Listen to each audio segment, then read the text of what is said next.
सुनाइए कि शंखचूर नाम का राक्षस जो बड़ा बलवान था, जिसकी पत्नी तुलसी भी पतिव्रता नारी थी,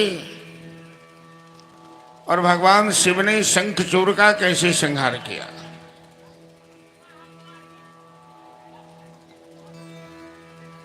तो कथा सुनाते हुए सूत जी कहते हैं कि प्राचीन काल में राधा जी ने सुदामा नाम के गोप को,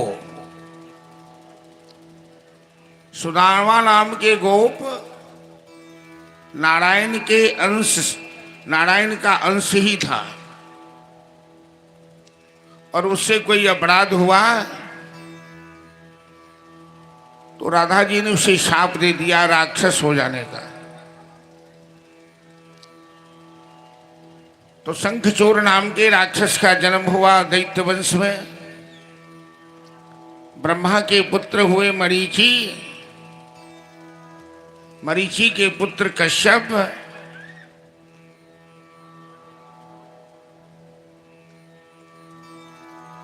मरीचि के पुत्र हुए कश्यप,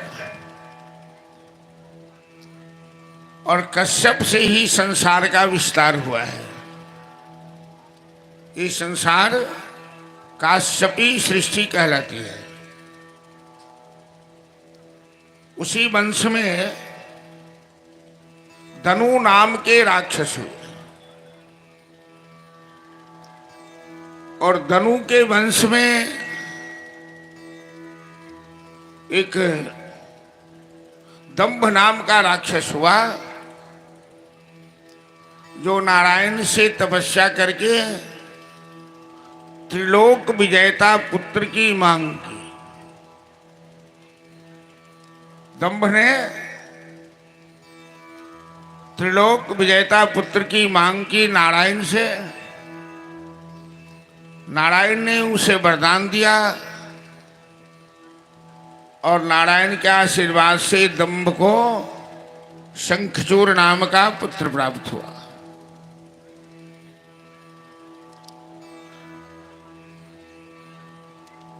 हिमालय के पास जाकर शंखचूर ने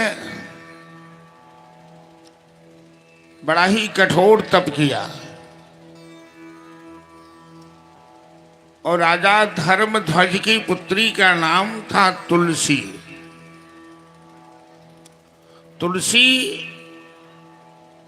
का तात्पर्य होता है कि जिनके रूप की तुलना में संसार में कोई नहीं हो, उसे तुलसी कहते हैं। तो तुलसी के पिता धर्मध्वज अपनी पुत्री के विवाह के लिए बड़ा चिंतित था कि मेरी पुत्री इतनी सुंदरी है, इसके योग्य ही इसका वर होना चाहिए।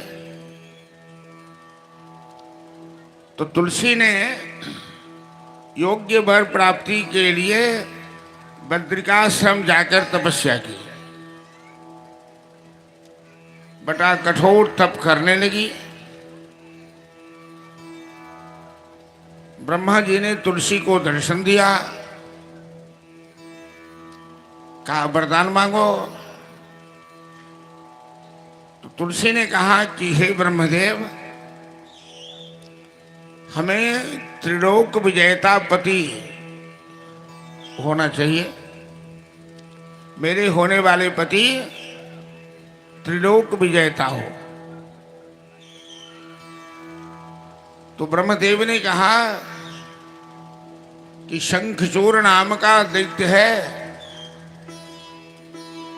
जो नारायण के वरदान से तीनों लोक में सबसे अधिक बलवान है, और उसका पुराना इतिहास भी यही कहता है कि तुम्हारे साथ उसका मिलन होना है, क्योंकि शंखचूर भी नारायण का अंश है, और तुलसी भी साक्षात लक्ष्मी का अंश है। शंखचूर की तपस्या भी पूरी हुई, शंखचूड़ ने भी ब्रह्मा जी से यही वरदान मांगा कि हमें तीनों लोक में कोई पराजित नहीं कर पाए। ब्रह्मदेव ने कहा कि महादेव को छोड़कर तीनों लोक में तुम्हें कोई पराजित नहीं करेगा। तुम बद्रिकाश्रम के पास जाओ, जहां तुलसी नाम की सुंदरी तपस्या कर रही है, अब तुम उससे विवाह करो, वो तुम्हें पसंद करेगी। अब तुम दोनों जो पूर्व जन्म से शापित हो, तुम्हें शाप से मुक्ति मिलेगी। तुम राधा जी के शाप से राक्षस वंश में जन्म लिए हो। शंखचूड़ तुलसी के पास गया, जहां तुलसी तपस्या कर रही थी। तुलसी ने शंखचूड़ को देखा, शंखचूड़ ने तुलसी को देखा, एक दूसरे पर आकर्षित हुए। दोनों के पूर्व जन्म का भी इतिहास है। दोनों एक दूसरे के लिए ही बने हैं। मेरे मन में कई दिन से, कहाँ गई सर,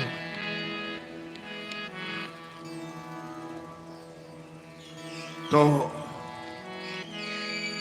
शंखचूड़ ने तुलसी के सामने प्रस्ताव रखा विवाह का, और तुलसी ने उसे स्वीकार कर लिया।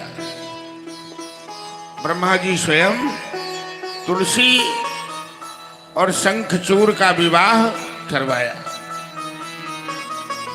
फिर दोनों पति पत्नी बनकर रहने लगे, सांसारिक सुखों का भोग करने लगे। शंखचूड़ को तो वरदान मिला ही था। शंखचूड़ ने तीनों लोक पर आक्रमण किया, पाताल, धरती, स्वर्ग। पहले सभी दैत्यों को वश में किया, फिर मनुष्य को जीता, फिर देवताओं को भी जीता। और शंखचूड़ त्रिलोक विजेता हो गया। कोई भी देवी देवता शंखचूड़ के सामने टिक नहीं पाया। और शंखचूड़ की पत्नी तुलसी पतिव्रता नारी है। उसके पातिव्रत के प्रभाव से शंखचूड़ का कोई बाल बाका नहीं कर पाता है। कई दिन से मेरे मन में भाव आया, जब से यहाँ दीपक जलाने की घोषणा की गई है, अब बहुत से श्रद्धालु शाम के समय आती है दीपक जलाने के लिए। और दीपक जलाने का शाम के समय मैथिली में बड़ा सुंदर एक भजन है कि माता का दरबार, भोलेनाथ का दरबार है। माता पार्वती भी विद्यमान है, भोलेनाथ भी विद्यमान है, और माँ बहनें सब आती है दीपक जलाने के लिए। और संध्या बेला भी चल रही है, तो थोड़ा हम लोग इस दीपमाला का स्वागत करें।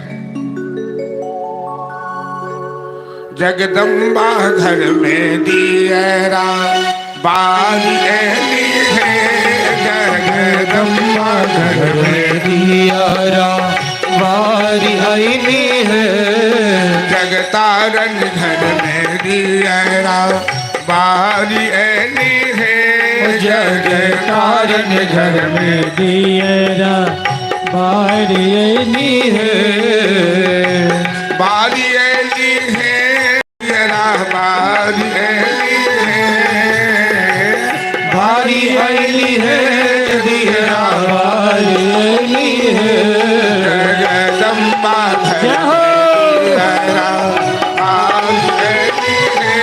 जगदम्बा घर में दियरा बारी ऐली है।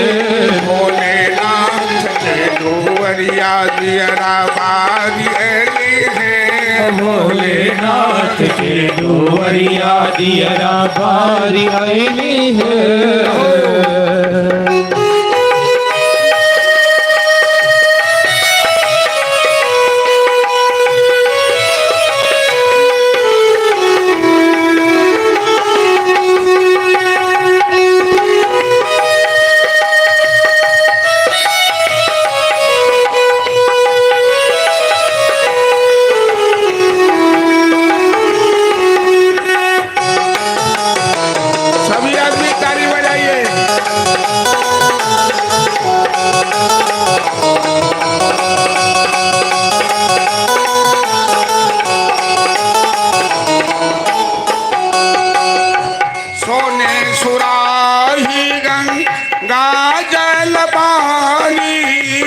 सोने सुराही गंगा जल पानी सोने सुराही गंगा जल पानी सोने सुराही गंगा जल पानी मैया के चरण पखारी रे हम मैया के चरण पखारी जगदम्बा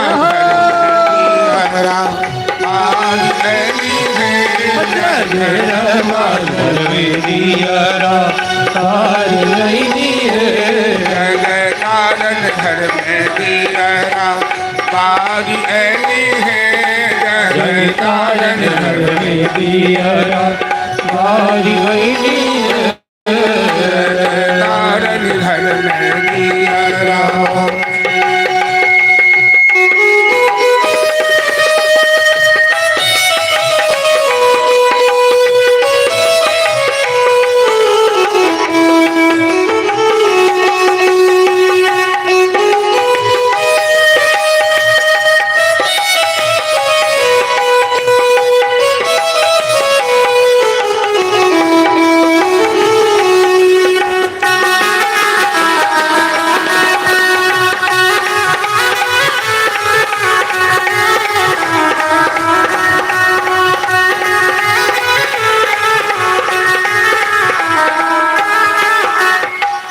कंचन धारक पूर की बागी कंचन धारक पूर की बागी कंचन धारक पूर की बागी कंचन धारक पूर की बागी भोले के आरती उठारी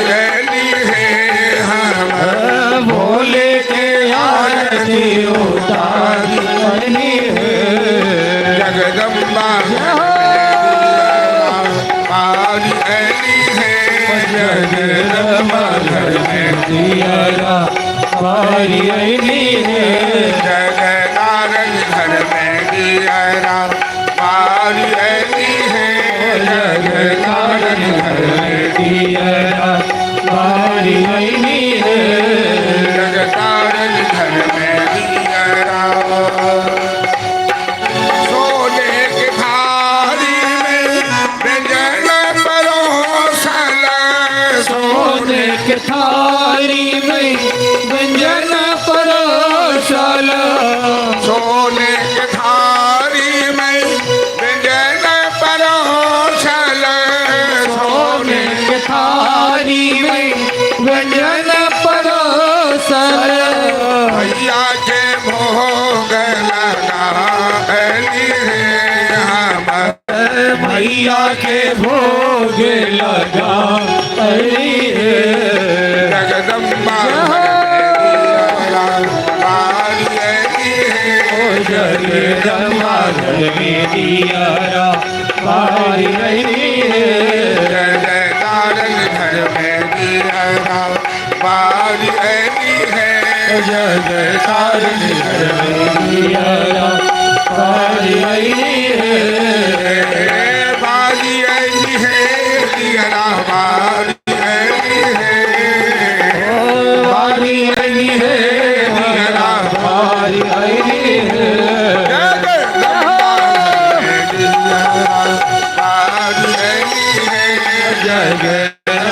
घर में दियरा पारी ऐली जगदारन घर में दियरा पारी ऐली है जगदारन घर में दियरा पारी ऐली जगदम्बा घर में दियरा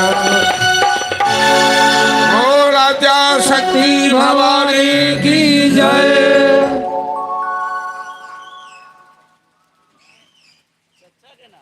मुन्ना शाही बकरी इन्होंने मुन्ना शाही बकरी ठेकेदार साहब 51 रुपये का पुरस्कार प्रदान किया है। जोरदार ताली बजा देंगे इनके नंबर और चलिए श्रद्धालु लोग भोलेनाथ के दरबार में। और यहाँ जो कथा रही है उस जमीन के मालिक श्री उमेश राय जी की धर्मपत्नी जी भी 200 रुपया शिव महापुराण पर चढ़ाई है। इनके नाम पर भी जोरदार ताली बजा देंगे। बहुत बहुत धन्यवाद। सबसे ज्यादा तो भाग्यशाली यही हैं, लोग लाखों खर्चा करके अपनी जगह पर में कथा करवाता है और इनके यहाँ भोलेनाथ स्वयं आकर के कथा करवा लेते हैं। और ये दूसरे बार है और इतने धूमधाम से कथा होती है। भगवान शिव उस स्थान को प्रणाम करते हैं जहां पर सत्संग होता है, जहां पर कथा होती है। उसी स्थान को प्रणाम नहीं करते हैं जहां सत्संग होने वाला होता है। हुआ नहीं है, होने वाला है। जहां कथा होने वाली है उस स्थान को भी भोलेनाथ प्रणाम करते हैं। तो और ये जमीन की मलकिनी यहाँ बैठी है मंच पर, इन्हें तो निश्चित इन पर महादेव की कृपा है। इस जगह पर इतने धूमधाम से यज्ञ हो जाता है। शंखचूड़ तीनों लोक में आतंक फैला दिया। सभी नारायण के पास गए, देवता ऋषि मुनि सब। तेरा पंखा कौन चला रहा है? बहुत गर्मी है। नारायण ने देवताओं से कहा कि शंखचूड़ को वरदान है कि महादेव के अलावा उसे कोई नहीं जीत सकता है और शंखचूड़ मेरे ही वरदान से बलवान भी है। इसलिए शंखचूड़ को पराजित करने के लिए महादेव की शरण में जाना होगा।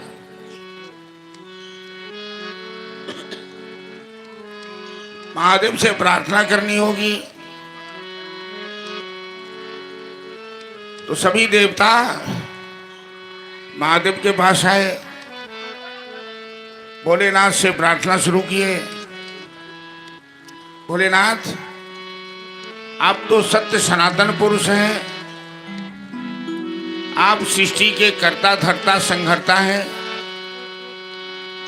आप ही वेद के रक्षक हैं और आप ही सनातन धर्म के रक्षक हैं। ये शंखचूड़ तो अपनी पत्नी के पातिव्रत धर्म के प्रभाव से इतना बलवान है और इतना उन्मत्त बन गया है कि तीनों लोक में अत्याचार फैलाए हुए है।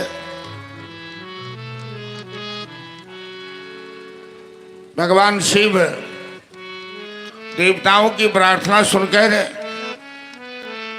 शंखचूड़ पर आक्रमण करने गए। अपने गणों के साथ कार्तिक, वीरभद्र इत्यादि सबको लेकर और शंखचूड़ के साथ भगवान शिव का हजारों वर्ष संघर्ष हुआ, हजारों वर्ष लड़ाई हुई। शंभु किन्ह संग्राम अपारा, धनुज महाबल मरे न मारा। लेकिन ये किसी भी अस्त्र शस्त्र से मर नहीं पा रहा है। अंत में भगवान शिव ने नारायण का ध्यान किया। नारायण भगवान शिव के सामने आए, कहा भगवान शंखचूड़ को मारने के लिए तो माया करनी होगी। ये तो अपनी पत्नी के पातिव्रत धर्म के प्रभाव से अपनी शक्ति का दुरुपयोग कर रहा है।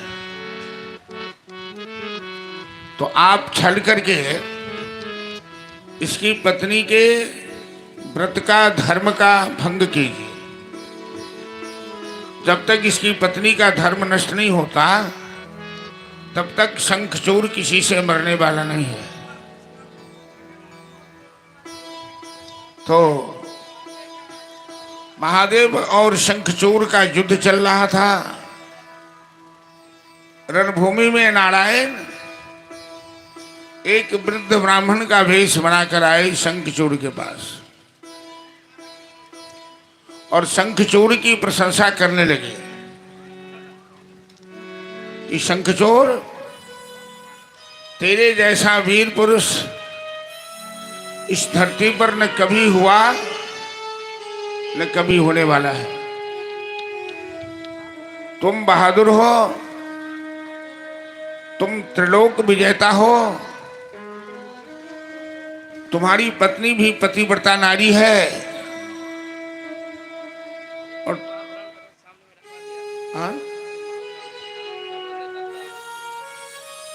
हाँ रखवा दो, चुंदरी में लेकर को। देखिए शिव महापुराण आगे वहां रखा जाता है टेबल पर में, और यहाँ मंच बनाने की जरूरत नहीं है, दोनों रख दो।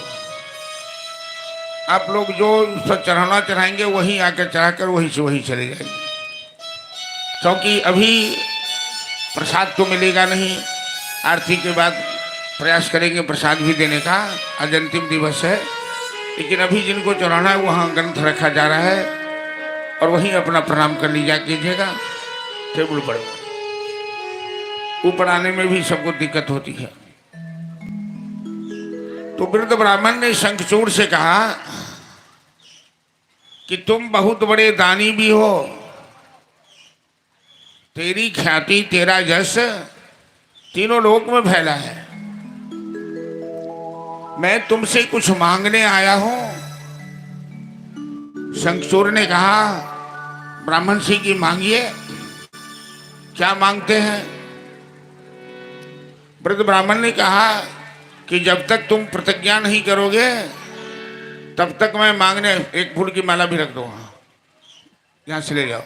जब तक आप प्रतिज्ञा नहीं करेंगे तब तक मैं मांगने वाला नहीं हूं। तो शंखचूड़ ने प्रतिज्ञा की, जो आप मांगेंगे मैं वही दूंगा। आप यदि मेरा प्राण भी मांगेंगे तो मैं प्राण भी दे दूंगा। जब शंखचूड़ ने प्रतिज्ञा की तो वृद्ध ब्राह्मण ने कहा कि तू अपना कवच और कुंडल हमें दे दो। नारायण का दिया हुआ कवच कुंडल था शंखचूड़ के पास। वो कवच और कुंडल अक्षय कवच कुंडल था। उसी कवच कुंडल के बल पर शंखचूड़ किसी से पराजित नहीं होता था। एक तरफ पत्नी का धर्म कवच है, एक तरफ नारायण का दिया हुआ प्रसाद कवच। और कवच कुंडल मिल जाने के बाद नारायण शंखचूड़ का रूप धारण कर लिए।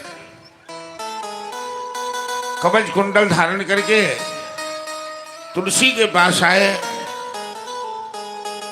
तुलसी तो अपने पति के लिए हमेशा मंगल कामना कर रही थी, पूजा पाठ कर रही थी, आरती कर रही थी। इतना धुआं कहां से आ गया फिर?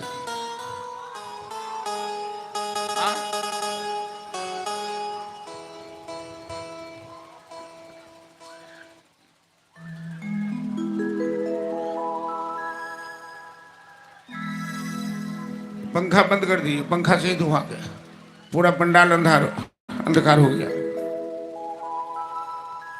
तो नारायण नकली शंखचूड़ का रूप धारण कर कवच कुंडल धारण करके तुलसी के पास आए। नहीं बोले थे चलाने के लिए, गर्मी लग रही है लेकिन धुआं खींच लेता है, बंद कर दो।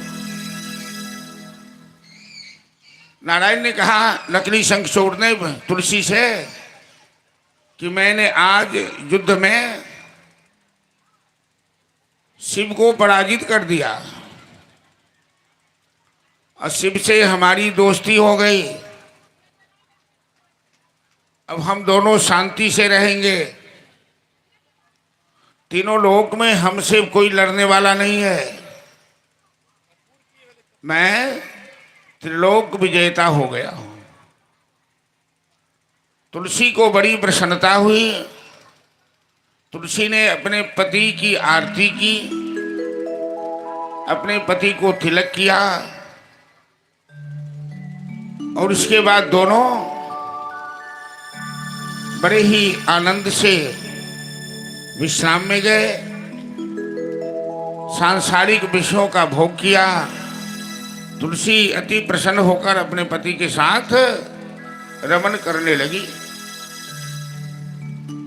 तुलसी समझ नहीं पाई कि ये शंखचूड़ कोई नकली है। जब भगवान ने तुलसी के साथ रमन किया, उसके धर्म को नष्ट किया, तो रति क्रीड़ा के समय तुलसी समझ गई ये मेरे पति नहीं है, ये कोई नकली मायावी है जो मेरा धर्म नष्ट करने आया है। तुलसी बड़े क्रोध में आ गई और नकली शंखचूड़ को फटकारने लगी कि तुम कौन हो, तुम अपना भेद बताओ, मैं अभी अभी तुम्हें शाप दे दूंगी। तुम मेरे पति नहीं लगते हो, तुम कोई और मायावी हो। नारायण शंखचूड़ का रूप त्याग कर अपने स्वरूप में आ गए और नारायण जब तक तुलसी को कहने लगे कि तुम हमें शाप मत दो, हम दोनों एक हैं, इतिहास सुनाना चाहते थे, तब तक तुलसी ने नारायण को शाप दे दिया कि तेरे अंदर कोई दया नहीं है, कोई धर्म नहीं है, तेरा नाम भक्तवत्सल या करुणा बरमालय झूठा है। एक पतिव्रता नारी का धर्म नष्ट करने में तुम्हें थोड़ा भी संकोच नहीं हुआ। तुम ऐसे निर्दयी हो, ऐसे कठोर हो, मैं तुम्हें शाप देती हूं कि तुम पाषाण हो जाओ, पत्थर हो जाओ। नारायण समझाने लगे, अरे तू साक्षात लक्ष्मी है, तू तो राधा जी के शाप से वो शंखचूड़ सुदामा नाम का गोप बना था। वो सुदामा गोप भी मेरा ही अंश था, शंखचूड़ भी मेरा ही स्वरूप था, तो तुमने हमें शाप क्यों दिया? लेकिन तुलसी ने नारायण को शाप दे दिया पत्थर बन जाने का, और नारायण ने तुलसी को कहा जड़ हो जाने का। अब वहां ब्रह्मा जी आ गए। ब्रह्मा जी कहने लगे तुम दोनों दूसरे को शाप क्यों दिए? तुम दोनों तो एक ही हो। तुलसी को समझाने लगे ब्रह्मा जी कि तुम्हारा धर्म नष्ट किसी और ने नहीं किया है, वो तो तुम्हारे असली पति हैं, वो तो राधा जी के शाप से तुम दोनों अलग हुए थे। अब तुलसी इतना सोच करने लगी कि मैंने अपने ही पति को शाप दिया, मेरे शाप के कारण ही मेरे पति पत्थर बन जाएंगे। आंख से आंसू बहाने लगी, रोने लगी। तो ब्रह्मा जी ने कहा तुम चिंता मत करो, हम तुम दोनों का पुनर्विवाह कराएंगे, और ये पत्थर एक कीड़ा इसे छेद बना करके इसे शालिग्राम का रूप बना देगा, और शालिग्राम तुलसी का विवाह होगा। तुलसी शालिग्राम की पत्नी बनेगी, और आज के बाद से संसार में ये नियम लागू होगा, ये नियम चलेगा कि शालिग्राम का निवास तुलसी पेड़ के नीचे होगा। तुलसी आज से संसार में पूजित होगी। बिना तुलसी दल से भगवान को भोग नहीं लगेगा। और तुलसी संसार में सभी वनस्पतियों में महत्वपूर्ण मानी जाएगी। वैष्णव लोग आरती गाते हैं कि नमो नमो तुलसी महारानी, नमो नमो 56 भोग 3600 व्यंजन, बिन तुलसी हरि एको न मानी। नमो नमो तुलसी महारानी, नमो नमो। तुम तुलसी पूरन तप कीन हो, तुम तुलसी पूरन तप कीन हो। शालिग्राम जी की भई पटरानी, नमो नमो तुलसी महारानी, नमो नमो। तो ब्रह्मा जी ने तुलसी और शालिग्राम का विवाह कराया। और उधर तुलसी का धर्म नष्ट होते ही भगवान शिव ने अपने त्रिशूल से शंखचूड़ का वध किया। शंखचूड़ धराशायी हुआ और शंखचूड़ के साथ तुलसी चिता में भस्म हो गई। और वहां तुलसी का पौधा जन्म लिया, वो दूसरे रूप में तुलसी जन्म ली। और शंखचूड़ की हड्डी से शंख का निर्माण शुरू हो गया। और शंखचूड़ की हड्डी से बना हुआ शंख है, जो शंख लक्ष्मी को बहुत प्रिय है। शंख का जल महादेव को छोड़कर सभी देवताओं को, नारायण को अति प्रसन्न है, लक्ष्मी को अति प्रसन्न है।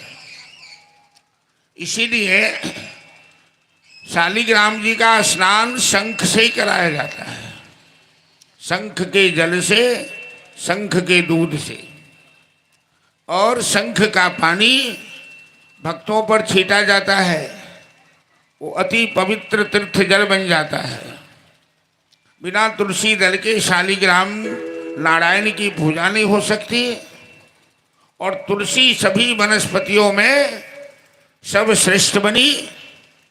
और आज भी संपूर्ण भारतवर्ष में मरने वाले व्यक्ति को प्राण निकलने से पहले तुलसी पौधा के नीचे रखा जाता है। ऐसी गरुड़ पुराण में कथा है कि तुलसी पेड़ के नजदीक यदि कोई प्राण त्याग करे तो वहां जमदूत नहीं आ सकता तुलसी के पास में। मरते समय भी लोग मुंह में तुलसी दल डालते हैं, गंगाजल डालते हैं। तुलसी की ये महिमा है।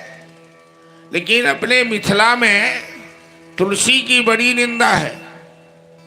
तुलसी पहनने वालों की लोग खूब निंदा करते हैं। जिनके गले में तुलसी की माला हो उनके पास जमदूत नहीं आ सकता। भगवान की कृपा होती है, क्योंकि भगवान की तुलसी बहुत प्रिय है। और ऐसा भी नियम है, यदि कोई मरता है चौथे दिन जो उसका अस्थि संचय किया जाता है, जो उसका भस्म गंगा जी में भेजा जाता है फूला, तो सारा के ऊपर, चिता के ऊपर तुलसी का पौधा लगाया जाता है। जरा सोचिए भक्तों, मरने के बाद भी तुलसी गले में डाली जाती है। मरने के बाद भी तुलसी का पौधा आपकी चिता पर लगाया जाता है। ये मान्यता है कि उनकी चिता पर तुलसी का पौधा लगा देने से यमराज उसे नरक नहीं ले जा सकते। तो मरने के बाद तुलसी चिता पर में लगाई जाती है। यदि जिंदा में तुलसी का सत्कार करोगे, तुलसी धारण करोगे, तुलसी का सम्मान करोगे, तुलसी साक्षात लक्ष्मी की अवतार है, नारायण की अर्धांगिनी है, नारायण की प्रिया है, बिना तुलसी से नारायण 56 भोग चाहे जो भी व्यंजन हो, नारायण उसे स्वीकार नहीं करते। तो जीवित में यदि तुलसी धारण करोगे, तुलसी का सम्मान करोगे, तो कैसा कितना कल्याण होगा। मरने के बाद धारण करने की अपेक्षा जीवित में क्यों नहीं धारण कर लेते हो कि तुम्हारा कल्याण हो, भवसागर से बेड़ा पार हो। क्या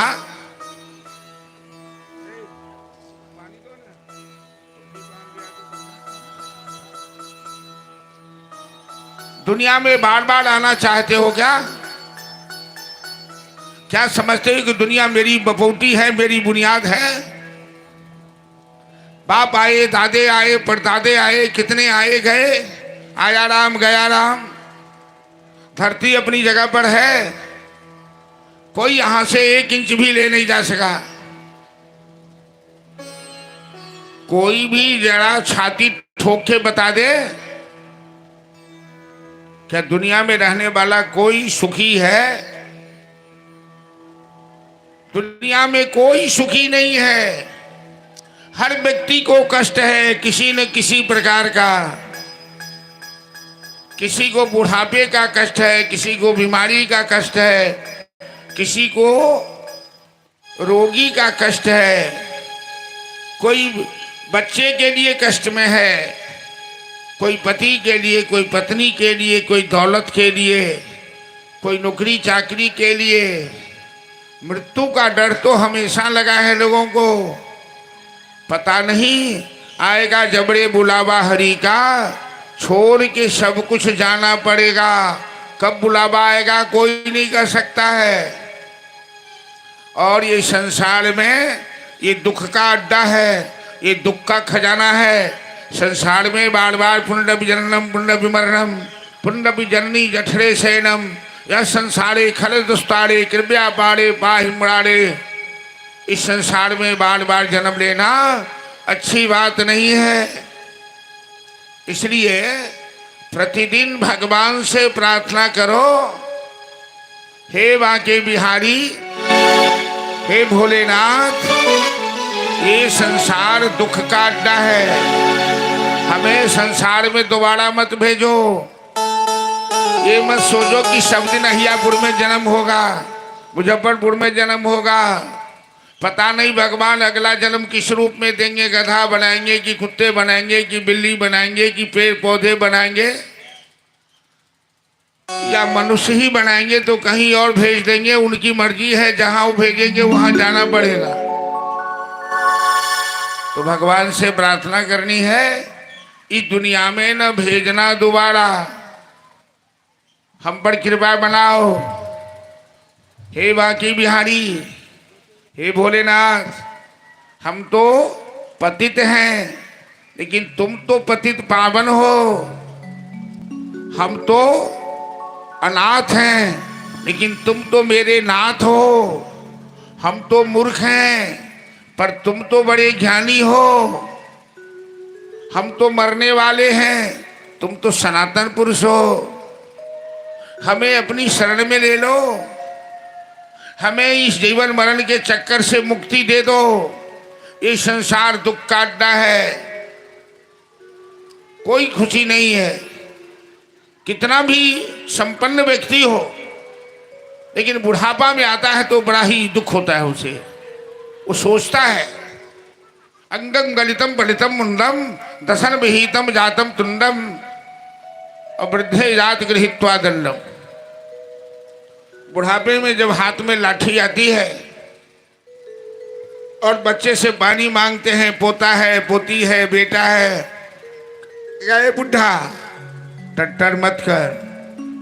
बच्चे भी पानी देने से इनकार कर देते हैं जब शरीर लाचार हो जाता है। तो ये दुनिया दुख का खजाना है, इसलिए भगवान से प्रार्थना करो। चलो भजन के बाद फिर हम कथा को आगे बढ़ाएंगे। हेलो हेलो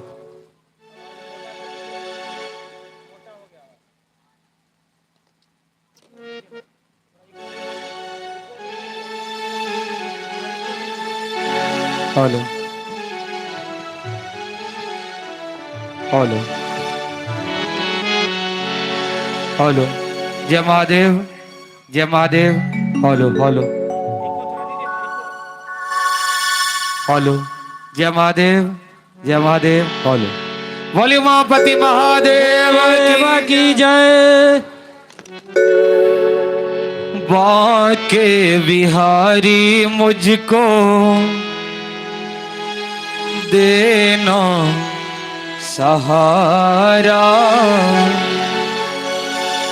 कहीं छूट जाए ना दामन तुम्हारा। बाके बिहारी मुझको देना सहारा कहीं छूट जाए ना दामन तुम्हारा। बाके बिहारी मुझको देना सहारा कहीं छूट जाए ना दामन तुम्हारा। बाके बिहारी मुझको देना सहारा कहीं छूट जाए ना दामन तुम्हारा।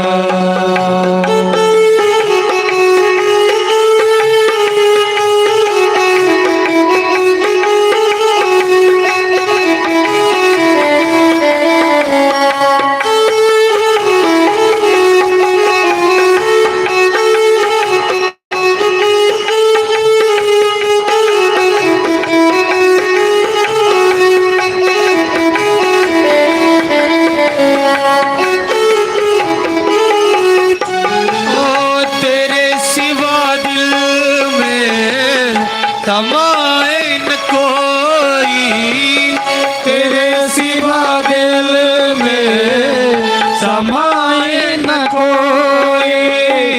लगन का ये दीपक बुझाए न कोई। लगन का ये दीपक बुझाए न कोई। तो ही मेरी कश्ती तो ही है किनारा। तो ही मेरी कश्ती तो ही है किनारा कहीं छूट जाए ना दामन तुम्हारा। बाके बिहारी मुझको देना सहारा कहीं छूट जाए ना दामन तुम्हारा।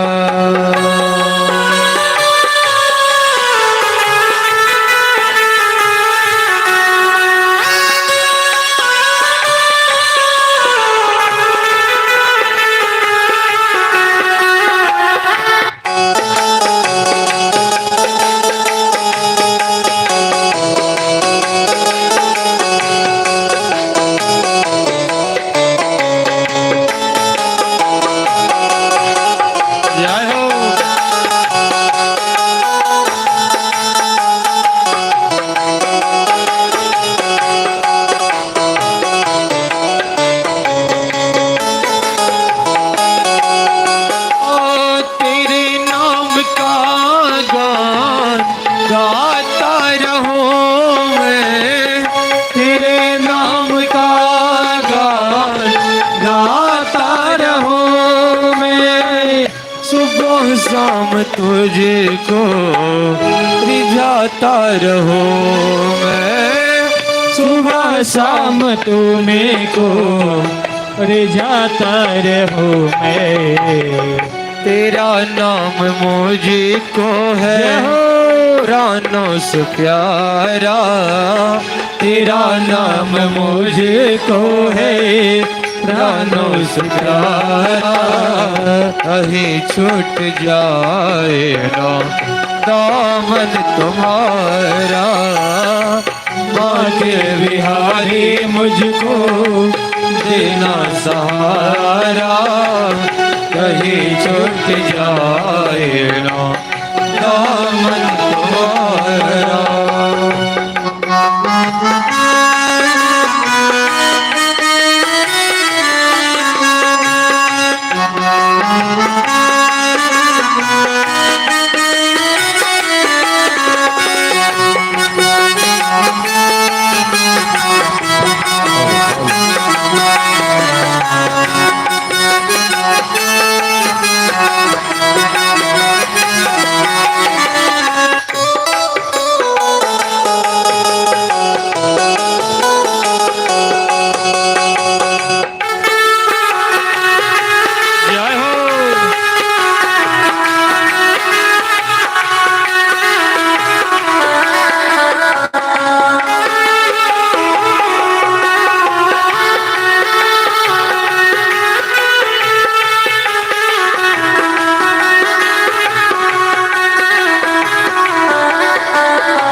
की जो मैं दुनिया में आया, बड़े ढोल की जो मैं दुनिया में आया, मोल भी खोया और ब्याज भी गवाया, मोल भी खोया और ब्याज भी गवाया।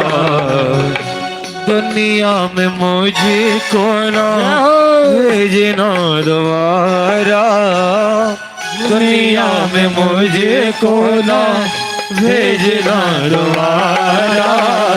कहीं छूट जाए ना दामन तुम्हारा, आके बिहारी मुझको देना सहारा। कहीं छूट जाए ना दामन तुम्हारा, आके बिहारी मुझको देना सहारा। कहीं छूट जाए ना दामन तुम्हारा, कहीं छूट जाए ना दामन तुम्हारा। हर हर महादेव। जय महादेव। और मुख्य यजमानी जी श्रीमती लक्ष्मी देवी जी 51 रुपया पुरस्कार प्रदान किए, एक बार जोरदार ताली बजा देंगे। और सन्नी कुमार जी लाल चौक, इन्होंने भी 101 रुपये का पुरस्कार प्रदान किया है, इनके नाम पर भी जोरदार ताली बजा देंगे। और एक और माता जी हैं गुप्त रूप से जो सामने बैठे हैं, उन्होंने भी 51 रुपया पुरस्कार प्रदान किया है, इनको भी बहुत बहुत धन्यवाद।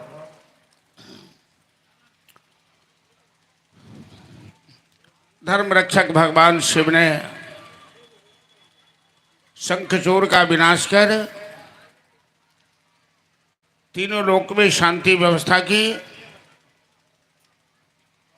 और धर्म धुरंधर भगवान नारायण ने तुलसी का पात्रव्रत नष्ट कर संसार में तुलसी के महत्व को बढ़ाया। तुलसी और शालिग्राम दोनों एक हैं, अर्धांगिनी के रूप में है, पति पत्नी के रूप में है। ये भी संविधान बना। अब सोची से शौनकादि ऋषियों ने पूछा, भोलेनाथ हे महात्मागण, मैंने आप लोगों को शिव की लीला सुनाई, कहिए अब आप लोगों का क्या विचार है। 88,000 ऋषियों ने शिव जी से कहा कि गुरुदेव, आपने शिव की महिमा सुनाई और हम लोग आपकी वाणी से कृतकृत्य हो गए, धन्य हो गए। भगवान शिव और हरदानी है, त्रिलोकीनाथ है, उनकी महिमा भुवन में फैली हुई है। और जब जब भक्तों के जीवन में आवश्यकता पड़ी है सहायता की, तो भगवान की शरण में जो भी आया है, भगवान ने किसी को उदास नहीं किया है, निराश नहीं किया है, क्योंकि वे शरणागत वत्सल है। हाय लुची। मुख्य यजमानी जी की पौत्री शिवानी कुमारी जी 201 रुपया पुरस्कार प्रदान किया है, इनके नाम पर भी जोरदार ताली बजा देंगे। बहुत बहुत धन्यवाद।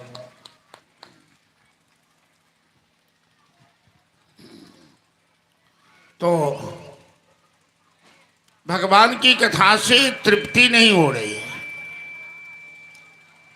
देखिए, दो तरह के श्रोता होते हैं। एक ऐसे हैं जिन्हें कथा पचती नहीं, गले के नीचे नीचे उतरती नहीं, जो ऊब जाते हैं। श्रोता कैसा होना चाहिए? तो जिनके श्रवण समुद्र समान, कथा तुम्हार सरिस शरणाना, श्रवहि निरंतर हो ही न पूरे, नाथ बसहु तिन कहिए रो रे। जिन श्रोताओं का कथा सुनने से मन नहीं भरता है, कथा सुनने में जिनके कान समुद्र बन जाते हैं, जो कभी भरता नहीं, जिनका मन कभी तृप्त होता नहीं, और सुने, ऐसे श्रोता के हृदय में ही भोलेनाथ का वास होता है, भगवान बाके बिहारी का वास होता है। इसलिए कथा सुनने में कभी अघान नहीं होना चाहिए, कभी तृप्ति नहीं होनी चाहिए। 88,000 ऋषियों ने कहा, गुरुदेव हमें भगवान शिव की और भी महिमा सुनाइए, हमें सुनने से तृप्ति नहीं हो रही है। सूत जी कहते हैं कि महात्मागण वासुदेव कथा प्रश्न पुरुषांश स्त्रीन पुनात ही वक्तारम पृक्षकम श्रोत्रिस्तत्पाद शरीरम यथा।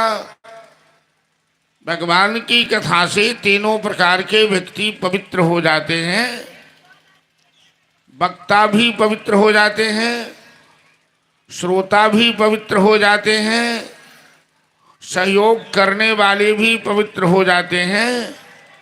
जिस तरह से गंगा स्नान करने वाला, गंगा जलपान करने वाला, या गंगा गंगा कहने वाला, तो अंधकासुर नाम का एक राक्षस हुआ। ऋषियों ने सूत जी से पूछा, अंधकासुर की कथा सुनाइए, ये अंधकासुर कौन था, कैसे उसका जन्म हुआ, और किस तरह से अंधकासुर ने भगवान शिव का गानपत्य प्राप्त किया। अब ऐसे राक्षसों की कथा सनकादि मुनि व्यास जी को सुनाना चाहते हैं।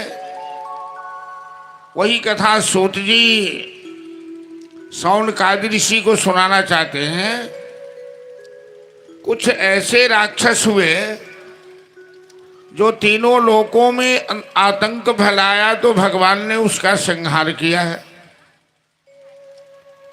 और कुछ ऐसे राक्षस भी हुए जो आतंक तो फैलाया, कि अंत में वो भगवान की शरणागति हो गया,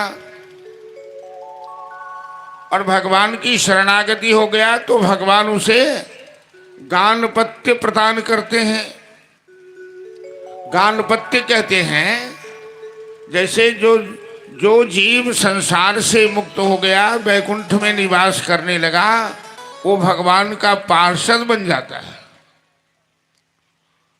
जो महादेव के लोक में शिवलोक में कैलाश में वास करने लगा, उसे गानपत्य कहते हैं। वो भगवान शिव के गण मंडली में शामिल हो गया।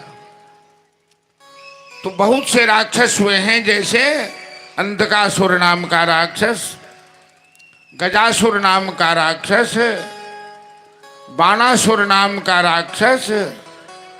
ये राक्षस था, इसने देवताओं को जीता भी, लेकिन अंत में भगवान की शरणागति प्राप्त कर भगवत धाम को प्राप्त कर लिया, गानपत्य प्राप्त कर लिया, जो कभी अब वो संसार में नहीं आएगा, वो संसार के जीवन मरण से मुक्त हो जाता है।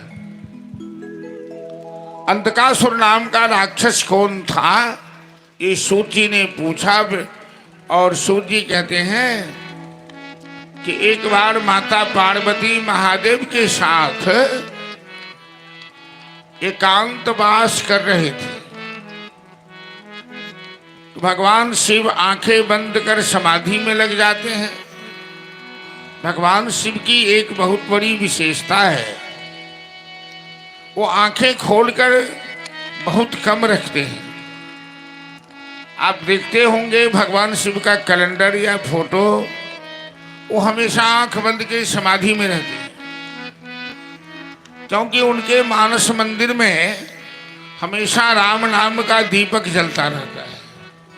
वो राम नाम की चिंतन में रहते हैं, राम नाम की बूटी पान करते रहते हैं।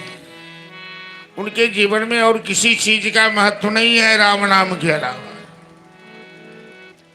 तो पार्वती महादेव के साथ आंख मिचौली का खेल खेलने लगी। पार्वती के हाथ में सुंदर कंगन है, सुंदर आभूषण है। पार्वती का स्वरूप भी बहुत सुंदर है। पार्वती का शरीर भी सुवासित है, शरीर से सुगंध निकल रही है।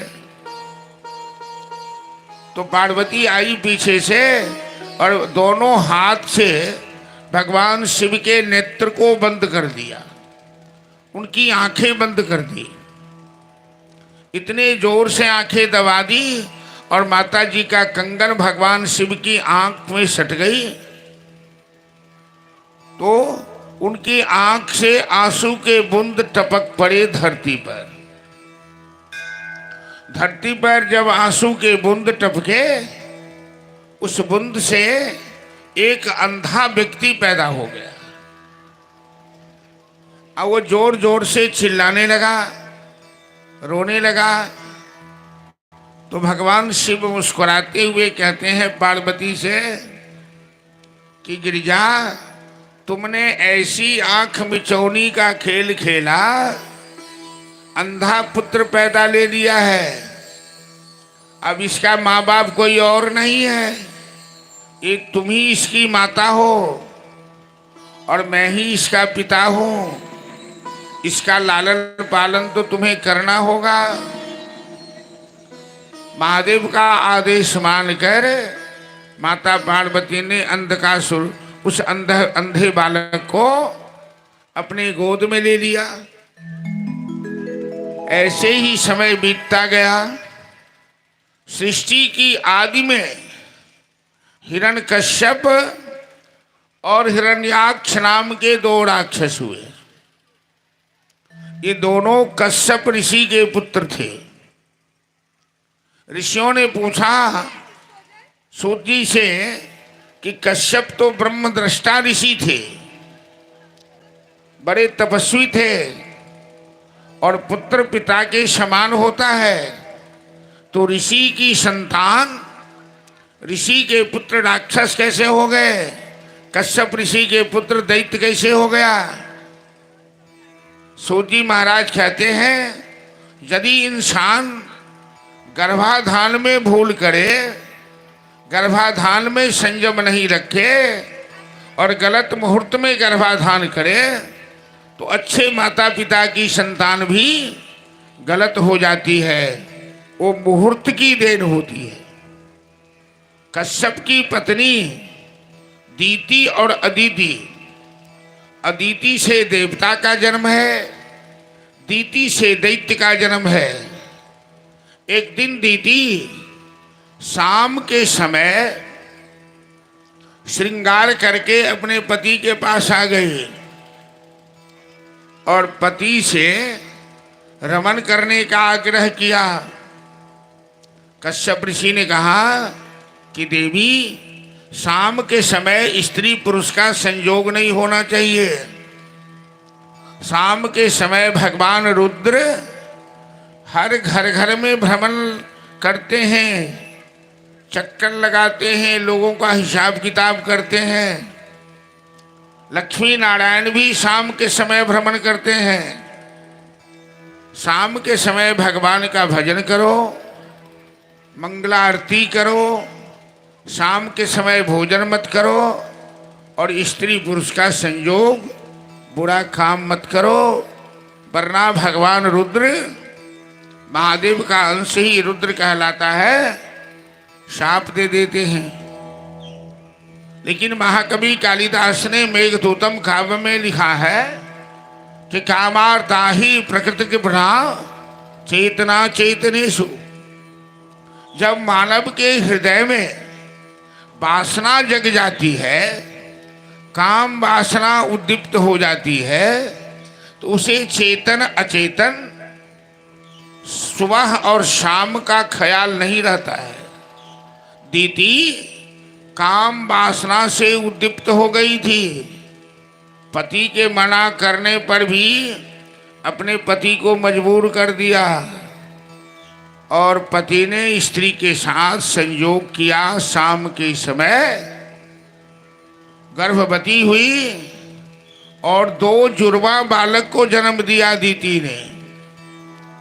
हिरण्यकश्यप बड़ा था, हिरण्याक्ष छोटा था।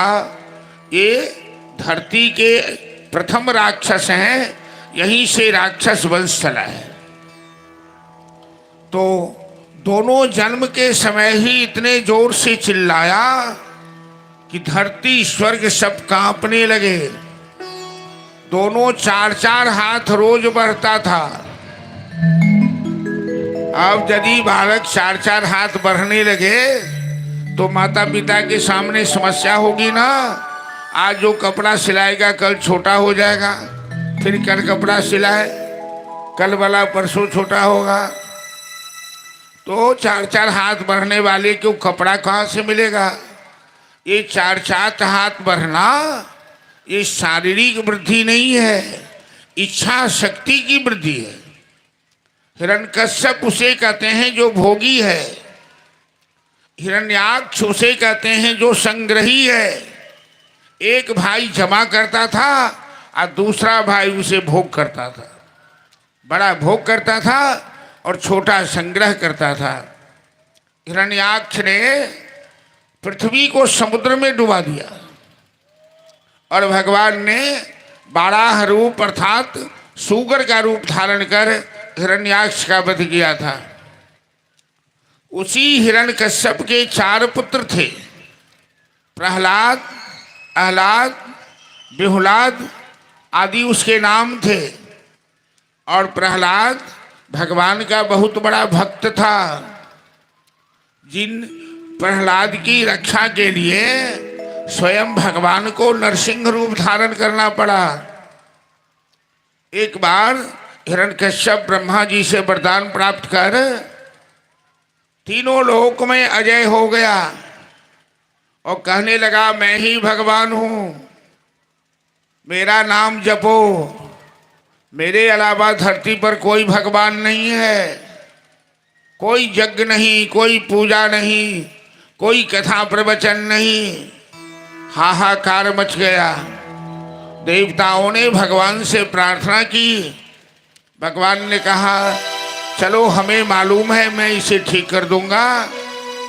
प्रहलाद हिरण्यकश्यप के सबसे छोटे पुत्र थे और प्रहलाद जी जब मां के गर्भ में थे तो देवराज इंद्र ने हिरण्यकश्यप की पत्नी कयाधु का अपहरण किया था।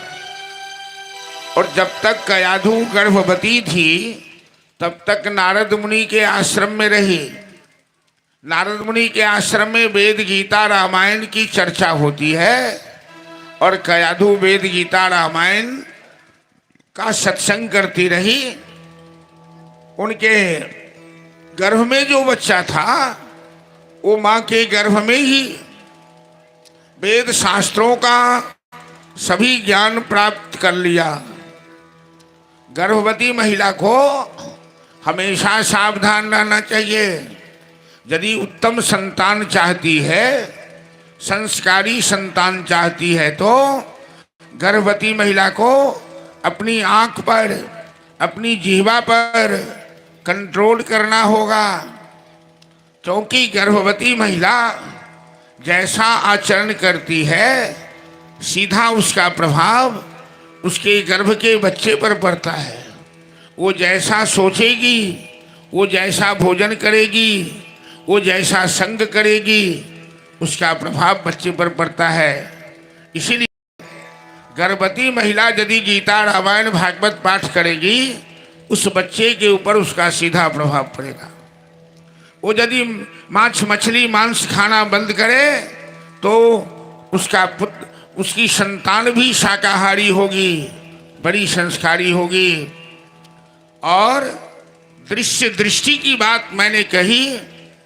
हम देखते हैं संसार को सब लोग देखते हैं, लेकिन देखने वालों की नजरिया अपनी अपनी होती है। हम किस दृष्टि से संसार को देख रहे हैं। एक ज्ञान की दृष्टि से देखता है और एक मूर्खता दृष्टि से देखता है। सुंदर युवतियां सड़क पे चल रही है और किसी के मन में पाप आ जाता है, ये कितनी सुंदर नारी है, उसके मन में पाप समा जाता है। अब कोई ऐसे भी पुरुष हैं कि सभी स्त्रियों को माता के समान मानता है, उसकी दृष्टि में पाप नहीं आता। गर्भवती महिला जहाँ विश्राम करती है जिस कोठली में, उन्हें अच्छा दृश्य सजा के रखना होगा। महापुरुषों का फोटो, भगवान का कैलेंडर, देवताओं का कैलेंडर, ताकि सोते जगते उसकी नज़र उस कैलेंडर पर पड़े, उस सुंदर चित्र पर पड़े, उसके मन में वैसा भाव तैयार हो। वही भाव बच्चा का निर्माण करता है। आजकल की युवतियां तो अपने घर में नंगे नंगे कैलेंडर रखना पसंद करती है। नंगी नंगी हीरोइन सब, लड़कियां सब जो पैसा के लिए व्यापार करती है, अपना फोटो खिंचवा कर बेचती है। स्त्री की लज्जा आभूषण होता है। हमारे यहाँ स्त्री के शरीर को ढककर रहने की मर्यादा की बात कही गई है, और यदि स्त्री अपना पूरा अंग खोलकर संसार को दिखाती है तो लोगों की नज़र में दृष्टि दोष आना स्वाभाविक है। इसलिए जो ज्ञानवान महिला है, जो समझदार है, जिन्हें अपनी प्रतिष्ठा का ख्याल है, वो कभी नंगा दृश्य उस रूप में नहीं, ऐसा वस्त्र नहीं धारण करती है। वो हमेशा मर्यादा में रहती है, और खासकर गर्भवती महिलाओं को मर्यादा में ही रहना चाहिए।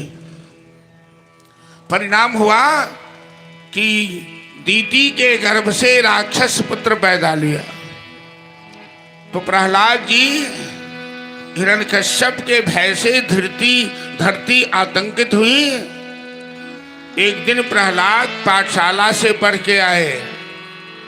प्रहलाद के पिता ने गोद में उठाकर, छोटा पुत्र है, छोटा पुत्र से बड़ा प्यार होता है लोगों को, और प्रहलाद को गोद में उठा के हिरण्यकश्यप कहने लगा, बेटा तुम पाठशाला से क्या पढ़ के आए हो, हमें उत्तम पाठ सुनाओ जो तुम्हें सबसे अच्छा लगा हो। प्रहलाद जी कहते हैं, सोच रहे हैं इनकी पाठशाला तो दैत्य पाठशाला है। दैत्य पाठशाला में मारो, लूटो, खसोटो यही पढ़ाया जाता है। दैत्य पाठशाला में उत्तम पाठ पढ़ाया ही नहीं जाता है।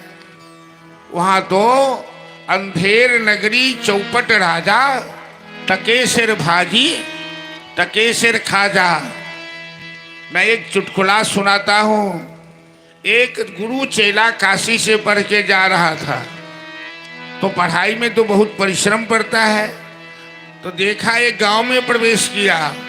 गांव में प्रवेश से पहले मुख्य द्वार पर लिखा था, अंधेर नगरी चौपट राजा, टके सिर भाजी टके सिर खाजा। भाजी मतलब सब्जी और खाजा मतलब मिठाई।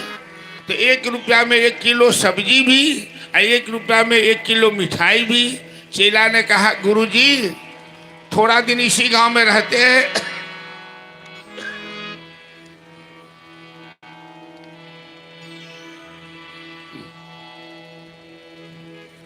यहाँ सस्ता सामान मिलेगा, हम लोग खा पी के हट्टे कट्टे हो जाएंगे। गुरु ने कहा, चेला राजा का नाम है अंधेर, नगरी का नाम है अंधेर और राजा का नाम है चौपट। यहाँ कभी खतरा हो सकता है। चेला ने कहा, गुरुजी सभी जगह आप शंका करने लगते हैं, कुछ दिन की बात है, रह लेते हैं। गुरु भी रह गया चेला की बात मानकर।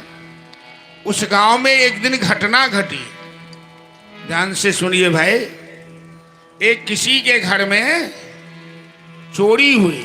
दीवार तोड़कर, सेन फोड़कर चोर ने सामान चुरा लिया। उस व्यक्ति ने राजा के पास शिकायत किया कि महाराज मेरे घर में चोरी हुई है, चोर को पकड़ा जाए। राजा का नाम क्या है? चौपट। तो प्रजा ने शिकायत की कि चोर को पकड़ा जाए। तो राजा कहता है अरे तुम्हारा मकान कौन मिस्त्री बनाया था, उसको पकड़ा जाए। इतना कमजोर मकान क्यों बनाया कि चोर ने तोड़ दिया। तो मिस्त्री को पकड़ के लाया गया। 50 साल पहले मकान बना था, मिस्त्री तो बुढ़ा हो गया था। राजा कहता ये तो बुढ़ा हो गया, दुबला पतला हो गया, इसे मार कर क्या मिलेगा, छोड़ो जाने दो। देखो इस गांव में सबसे मोटा कौन है। संयोग से मैं भी था उसी गांव में, अब मेरा चेला भी साथ में था। देखते हैं ना, नाक वो बिचकाते हुए रहता। तो यही कहा कि रहिए गुरुजी, मैं कहा था कि मैं मोटा हूँ, मोटा आदमी जल्दी पकड़ा जाता है। राजा ने कहा इस गांव में सबसे मोटा कौन है, उसे पकड़ो। गुरु चेला दोनों पकड़ा गया। सबसे मोटा गुरु चेला है। कहा जो सबसे मोटे आदमी है उसी को फांसी पर चढ़ा दो। चेला कहने लगा गुरुजी मिठाई खाने में तो मजा आया, अब फांसी पर चलने के लिए तैयार रहिए। गुरुजी कहते हैं मैं तो पहले ही बताया था कि अंधेर नगरी है, कुछ भी हो सकता है। अब क्या होगा गुरुजी। गुरु तो गुरु होता है। गुरु ने कहा चिंता मत करो, मैं कुछ सोचता हूँ। दोनों गुरु चेला शिक्षा बुद्धि कर लिया और राजा के पास पहुंचा। दोनों आपस में मारपीट करने लगा। गुरु चेला को मारता है, चेला गुरुजी को मारता है। राजा ने कहा ए तुम दोनों आपस में झगड़ा क्यों करते हो, मारपीट क्यों करते हो। तो गुरुजी ने कहा नहीं समझे महाराज, मैं ज्योतिष विद्या का जानकार हूँ। अभी का मुहूर्त बड़ा सुंदर है। अभी जो व्यक्ति फांसी पर जाएगा अगले जन्म में वो पूरे संसार का राजा बन जाएगा। तो मैं कहता हूँ मैं पहले फांसी पर जाऊंगा, और चेला कहता है मैं पहले फांसी पर जाऊंगा। तो राजा ने कहा तुम दोनों बड़ा काबिल हो, तुम दोनों भगो यहाँ से, मैं अपने जाऊंगा फांसी पर, मैं पूरे संसार का राजा बनूंगा। और राजा खुद चला गया फांसी पर। गुरु चेला वहां से जान बचा के भगा। बोल वृंदावन बिहारी लाल की जय। तो दैत्य पाठशाला मतलब अंधेर नगरी चौपट। प्रहलाद को पूछा तुमने क्या पढ़ा। प्रहलाद ने कहा पिताजी पाठशाला में तुम अच्छी बात नहीं पढ़ाई जाती, अंधेर नगरी चौपट राजा है। लेकिन जब मैं माँ के गर्भ में था तो मैंने उत्तम पाठ का ज्ञान प्राप्त किया। देहे स्थिमां सरुधरे विमतां तजत्व जाया सुतादिषु सदा ममतां विमुञ्च पश्यानिशं जगदिदं क्षणभङ्गुनिष्ठा वैराग्य राग रसगो भव भक्तिनिष्ठ। पिताजी ये शरीर मलमूत्र से भरा हुआ है, अस्थि मांस मज्जा से बना हुआ है। ये ऊपर से देखने में जितना अच्छा लगता है अंदर से उतना ही गंदा है। इसमें आसक्ति त्याग कर परमात्मा का भजन कीजिए। हिरण्यकश्यप तो कहता है मैं ही परमात्मा हूँ। बालक को गोद से पटक दिया नीचे। अरे नादान, किसने तुम्हें शिक्षा दी? मेरे अलावा कोई जगदीश नहीं, कोई भगवान नहीं। अंत में उस बालक को सताना शुरू किया, अपने बेटा को। 4 बालक है, ये सबसे छोटा है। पहाड़ से फेंका, कुछ नहीं हुआ। कारागार में बंदी बना लिया, 1 महीना राशन पानी बंद कर दिया। तो माता लक्ष्मी अपने हाथ से भोजन कराने लगी। सांपों के बीच डाला, सांप भी उसे नहीं काटा। पागल हाथी के नीचे फेंका, पागल हाथी भी सूंड से उठाकर अपने मस्तक पर बैठा लिया। अंत में होलिका नाम की राक्षसी हिरण्यकश्यप की बहन चिता में लेकर प्रहलाद को प्रवेश कर गई। और उसी समय से हम लोगों के देश में होली का महोत्सव मनाया जाता है। और आज कल ही कुछ लोग यहाँ होली की फरमाइश कर दिए हैं और राम जी की सेना वाले भजन की फरमाइश भी कर दिए हैं। तो अभी नहीं, थोड़ी देर के बाद, क्योंकि भजन मंडली में हम लोग चलेंगे तो फिर कथा मंडली समाप्त हो जाएगी। तो पहले हम जल्दी ही अपनी जगह पर आ जाते हैं। अंत में होलिका को चिता में लेकर उसकी बहन प्रवेश की और चिता में भी प्रहलाद को कुछ नहीं हुआ। जिन पर भगवान की कृपा होती है, भगवान जिसके रक्षक होते हैं, उसका बाल बाका कोई नहीं कर सकता। एक नया गीत चला है ना कि जगन्नाथ भोलेनाथ ओ अनाथ कैसे होई, भोला चाह लीले रात तो दिन तो रात कैसे होई। तो जिन पर उनकी कृपा है, केहू ने बिगाड़ी उनका, केहू ने बिगाड़ी जी,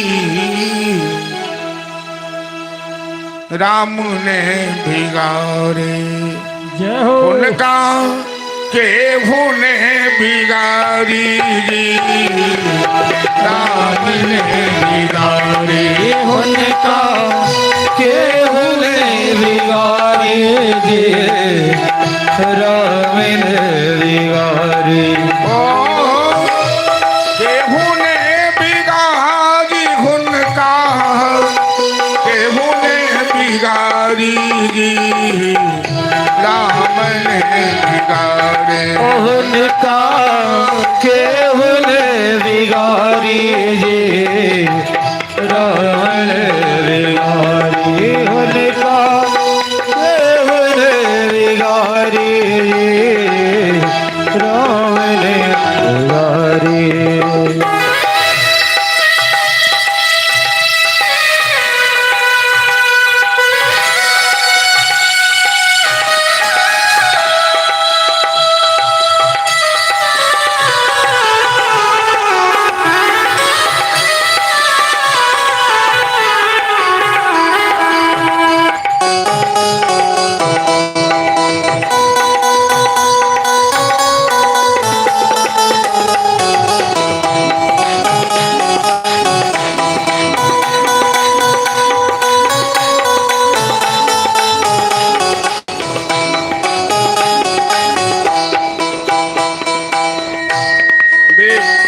सुदामा पर हेरलन नजरिया, विप्र सुदामा पर हेरलन नजरिया, विप्र सुदामा पर हेरलन नजरिया, विप्र सुदामा पर हेरलन नजरिया। झोपड़ी से बनी गई महल अटारी जी, उनका केहू ने बिगाड़ी जी, राम ने बिगाड़ी। उनका केहू ने बिगाड़ी जी, राम ने बिगाड़ी।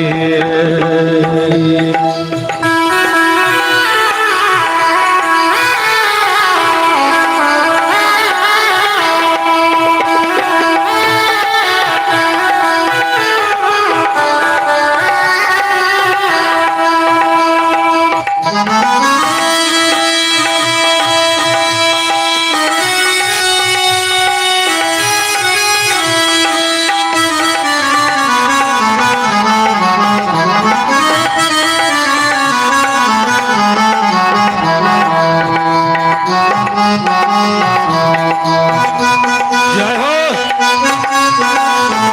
ताली बजाते हुए।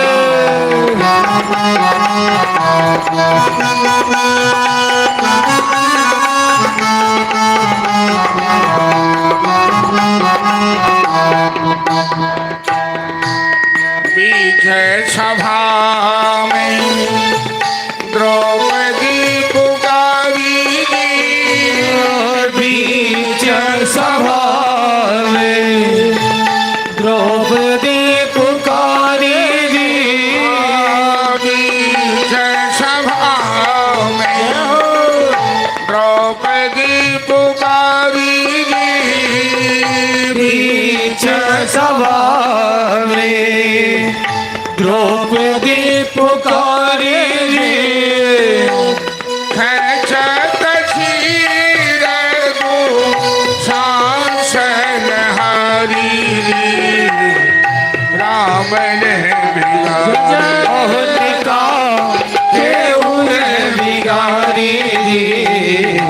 राम ने बिगारी उनका केहूँ बिगारी राम ने बिगारी।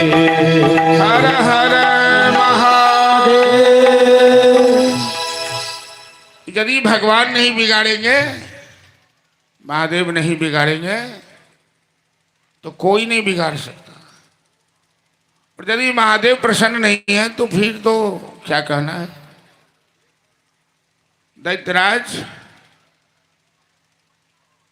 लोहे के खंभा में प्रहलाद को जंजीर से जकड़ दिया, हाथ में तलवार लेकर पूछा, तेरा वो भगवान कहाँ है जिस पर तेरा इतना बड़ा विश्वास है। जस त्वया मंद भागोक्तो मदन्यो जगदीश्वर। प्रहलाद जी कहते हैं, पिताजी मेरे भगवान हम में, तुम में, खरग खम्भ में, सभी जगह व्याप्त। न केवलम में भवतश्च राजन सबई बलम बलिनाम च परेशाम।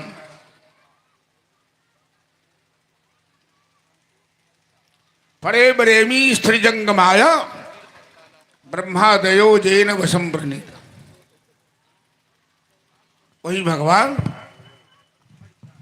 हिरण्यकश्यप ने जब प्रहलाद जी के ऊपर तलवार से प्रहार करना चाहा, प्रहलाद ने कहा मेरे भगवान खंभा में है, खंभा फाड़ के नरसिंह रूप में प्रकट हुए। बोल नरसिंह भगवान की जय। जय महादेव। संतोष मरिचा यजमान जी के भतीजे संतोष मरिचा, उन्होंने 100 रुपये का पुरस्कार प्रदान किया है। और मुन्ना शाही ठेकेदार बखरी, इन्होंने 51 रुपये का पुरस्कार प्रदान किया है। एक बार जोरदार ताली बजा देंगे। बहुत बहुत धन्यवाद।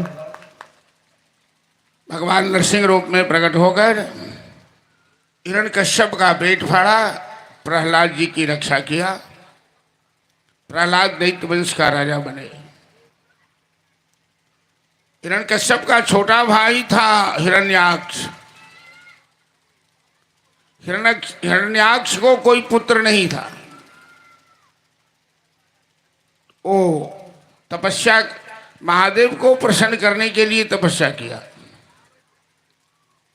और महादेव हिरण्याक्ष की तपस्या से प्रसन्न हुए। कहा वरदान मांगो। कहा प्रभु हमें एक योग्य पुत्र चाहिए। आप यदि प्रसन्न हैं तो एक योग्य पुत्र हमें दीजिए। महादेव ने कहा हिरण्याक्ष मेरा पुत्र है अंधक, ये बड़ा संस्कारी होगा, तुम इसे ही अपना पुत्र मान लो। माता पार्वती ने कहा ठीक है, मैं वरदान देती हूँ कि ये बालक बड़ा बलवान होगा। हिरण्याक्ष अपने अंधक पुत्र को प्राप्त किया महादेव से और अपने राज्य में लाकर उत्सव किया, उसे राजा बनाया। लेकिन आंख से वो अंधा था और उसके चचेरे भाई सब बराबर उसकी सब धन संपत्ति छीन लिए, उसके साथ बड़ा अन्याय करने लगा। अंधक को बड़ा कष्ट हुआ कि आज यदि हमें आंख होती तो मेरे भाई हमारे साथ इस तरह का व्यवहार नहीं करता। आंख के बिना जीवन बेकार है। तो अंधक सुर ने पुनः भगवान नारायण की तपस्या की, नारायण को प्रसन्न किया।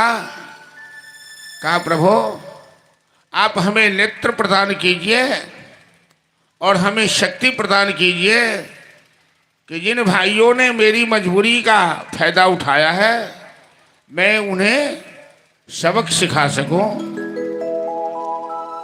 नारायण ने अंधक को वरदान दिया।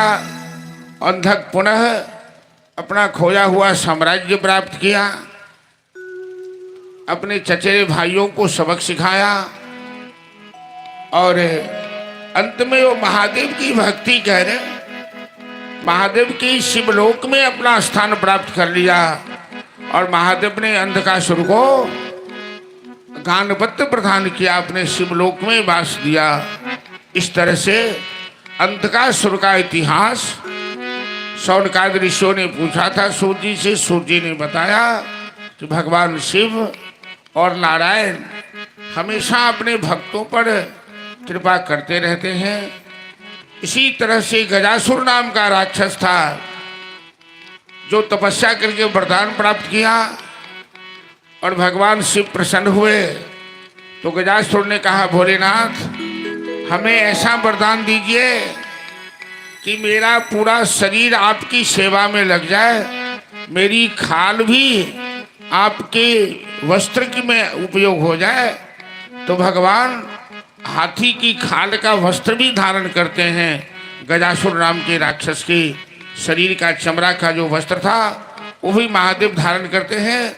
और राक्षस होकर भी गजासुर इतना बड़ा भक्त था जो अपना शरीर, अपने शरीर के चमड़े भी महादेव की सेवा में समर्पित कर दिया। भक्ति का मतलब होता है त्याग। भक्ति का मतलब भगवान को ठगना नहीं होता है। हम लोग जब पूजा पाठ का सामान खरीदने जाते हैं तो दुकानदार भी ऐसा ही होता है। पूजा के लिए, भगवान के लिए वस्त्रों का अलग लॉट रखा हुआ है। पूजा के लिए सामान लीजिएगा तो ये लीजिए और अपने लीजिए लीजिएगा तो ये लीजिए। मेरे गुरु महाराज ने एक जजमान को कहा था रामार्चा पूजा में, वो 50 रुपये की धोती लाया था खरीद कर, मच्छरदानी जैसा, भगवान के लिए।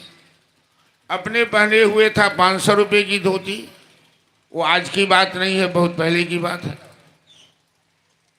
महाराज जी ने कहा जजमान को, ए जजमान सुनो मेरी बात, भगवान का मुंह तेरे मुंह से भी ज्यादा खराब है क्या? तुमने भगवान को 50 रुपये की धोती दिया, स्वयं तुम 500-700 की धोती पहने हो क्या? जब तुम्हारी भावना ठीक नहीं है तुम पूजा क्यों करते हो? भगवान मांगते तो नहीं है। पहले हम लोगों की भावना दूषित हो जाती है, भगवान को देना है ना। मैं देखता हूं, आप लोग बुरा मत मानिएगा, जिस गांव में कथा करने जाता हूं और उस गांव में जो 10 साल 5 साल का सड़ा हुआ नोट सब रहता है घर में पड़ा हुआ, 2 टुकड़ी चिप्पी लगा हुआ, वो सब भागवत पर चौराहा में सब आदमी निकाल लेता है। जो धोती घर में पड़ा हुआ है, जो खबास भी नौकर भी नहीं लेता है, वो भी भागवत पर चढ़ा देता है लोग। हम लोग क्या करते हैं, उसे ले जाकर बांध कर फेंक देते हैं, वो कोई काम का नहीं रहता है। मेरा कहने का मतलब है, नहीं है तो फूल चढ़ाकर प्रणाम कर लीजिए, लेकिन भगवान की सेवा करना है तो आप अपने से बढ़िया भगवान को मानिए ना। इस मामले में हमारे जजमान जी बड़े दिलदार हैं। कहते हैं पूजा नहीं करेंगे, करेंगे तो एकदम ढंग से करेंगे, किसी चीज में कटौती नहीं करेंगे। आप देख रहे हैं यहाँ 2000-2500 की रोज माला खर्चा हो रही है। जो माला 20 रुपया में काम चलने वाला है वो माला 150-200 में खरीदा के आती है। भगवान को रोज माला बदली जाती है। क्यों? कि माला रोज बदलने की चीज है तो रोज बदलना चाहिए। खर्चा हो रहा है, भगवान देने वाले हैं, भगवान के सामने कोई कटौती मत कीजिए। तो भावना ही प्रधान होता है। आपकी भावना खराब हो गई, भगवान को खराब चीज दे दो और अपने बढ़िया चीज ले लो, तो भगवान तो देख रहे हैं कि तुम मुझे ठगते हो कि तुम ठगा रहे हो। उनको कौन ठगेगा? वो तो दुनिया को चलाते हैं, विश्वम्भर उनका नाम है। हम जो भगवान को ठगते हैं वो खुद ही ठगा रहे हैं अपने जीवन में। इसलिए कभी भगवान के साथ हमेशा श्रद्धा से पेश आइए। भगवान के नाम पर इस तरह की हीन भावना कभी मत बनाइए। सेवा का मतलब है जीवन समर्पण कर देना। गजासुर राक्षस था, लेकिन कहा भोलेनाथ मेरे चर्म भी आपकी सेवा में लग जाए तो मेरा अहोभाग्य होगा। हम लोग तो अपनी सुंदर वस्तु नहीं देना चाहते हैं, और देह प्राण की तो बात छोड़िए, लेकिन ऐसे ऐसे भक्त हैं हमारे देश में हुए हैं जो अपने प्राण की बाजी लगा देते हैं, लेकिन भगवान का काम कभी बिगड़ने नहीं देते हैं। और जो भगवान के नाम पर अपना त्याग करता है कभी उसके भंडार में खाली नहीं रहता। भगवान भंडार को भरने वाले हैं, भगवान भंडार खाली नहीं करते, वो हमेशा भंडार को भरते। चलिए, बाणासुर नाम का प्रहलाद जी का पुत्र हुआ विरोचन। विरोचन के पुत्र राजा बलि, और बलि के पुत्र हुए बाणासुर जो पाताल का राजा था। महादेव का बहुत बड़ा भक्त था बाणासुर, और बाणासुर की 1000 भुजा थी, 1000 हाथ था। भगवान कृष्ण बड़े भाई बलराम जी के साथ लीला कर रहे थे। बाणासुर की पुत्री थी, बाणासुर पाताल के सोनितपुर के रहने वाले। बाणासुर की पुत्री थी उषा। उषा ने एक दिन स्वप्न में एक सुंदर युवक का दर्शन किया, और वो युवक उषा के बिस्तर पर सो रहा है। स्वप्न में जब नींद खुली तो वो अपने वियोग में पागल हो गई। बाणासुर की पुत्री उषा की एक सहेली थी चित्रलेखा, जो जोगनी विद्या जानती थी। चित्रलेखा ने कहा, सखी तुम इतने उदास क्यों हो? उषा ने कहा, बहन मैं क्या बताऊं, मैंने रात में एक सुंदर राजकुमार का स्वप्न देखा है, और मैंने उसे अपना पति मान लिया है। वो राजकुमार यदि हमें नहीं मिलेगा तो मैं अनशन करके प्राण गंवा दूंगी। चित्रलेखा जोगनी विद्या जानती थी, उस सभी नगरों का चित्र बनाने लगी। अंत में जब द्वारिका का चित्र बनाई तो भगवान कृष्ण के पौत्र, भगवान कृष्ण के पुत्र थे प्रद्युम्न महाराज। अब प्रद्युम्न के पुत्र थे अनिरुद्ध महाराज, जो अनिरुद्ध फुलवाड़ी में विश्राम कर रहे थे। उसी का स्वप्न बाणासुर की पुत्री उषा ने देखा था। चित्रलेखा ने अपने मंत्र बल से बिस्तर सहित प्रद्युम्न का अपहरण कर लिया, अनिरुद्ध का अपहरण कर लिया, और उषा के कक्ष में उसे उपस्थित कर दिया। चित्रलेखा ने पूछा, तुमने इसी पुरुष को देखा है स्वप्न में? उषा कहती, हाँ यही मेरा चित चोर है जो मेरे चित्त को चुराया है। अब उषा अनिरुद्ध के साथ रमन करने लगी, लेकिन ये बात बाणासुर के सेनापति को पता लगा कि राजकुमारी के कक्ष में कोई नौजवान कई दिनों से निवास कर रहा है। उधर द्वारिका में शोर मच गया कि प्रद्युम्न के पुत्र का अपहरण कर लिया किसी ने। इधर बाणासुर को पता लगा तो बाणासुर ने अनिरुद्ध को बंदी बनाने का प्रयास किया, और बड़ी घमासान लड़ाई हुई। अनिरुद्ध भी महारथी थे, बाणासुर के हजारों सेना का संहार कर दिया अनिरुद्ध महाराज। लेकिन अंत में अनिरुद्ध तो भगवान शिव का साक्षात ब्रह्म भक्त था। बाणासुर ने अंत में अनिरुद्ध को बंदी बना लिया, बंदी बनाकर कैद कर लिया।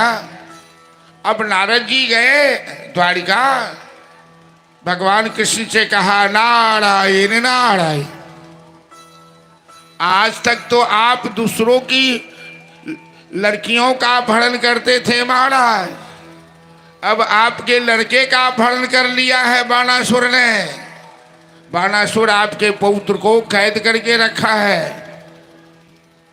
बाणासुर कोई साधारण योद्धा नहीं है महाराज, 1000 भुजा है और भगवान शिव को बंदी बना के रखा है। बाणासुर भगवान शिव को भक्ति में अपने महल के अंदर निवास करा रखा है।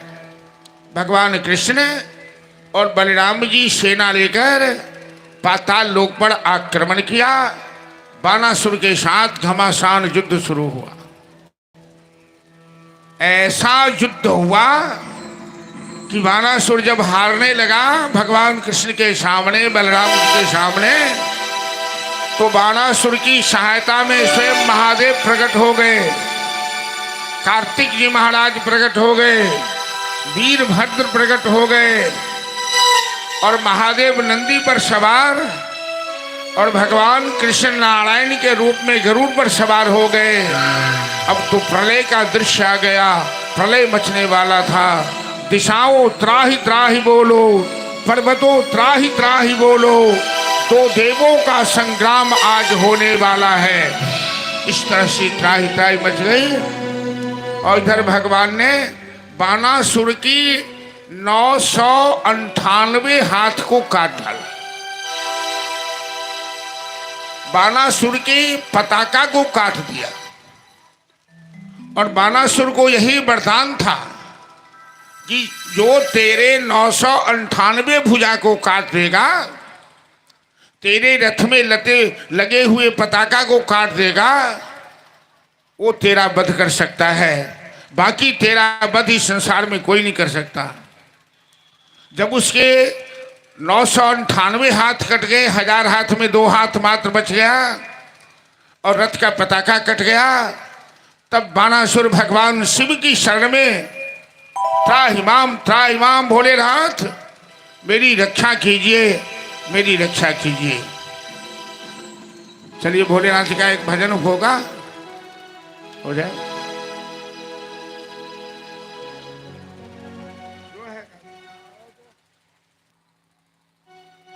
बहुत देर हो गया, क्योंकि कथा में यदि भजन कीर्तन न हो तो बीच में कई आदमी सो जाते हैं, तो जगाने का तरीका है भजन और कीर्तन।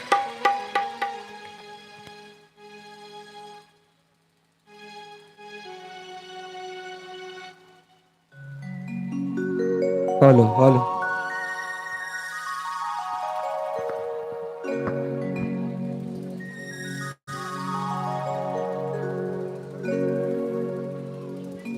हेलो, जय महादेव। हेलो,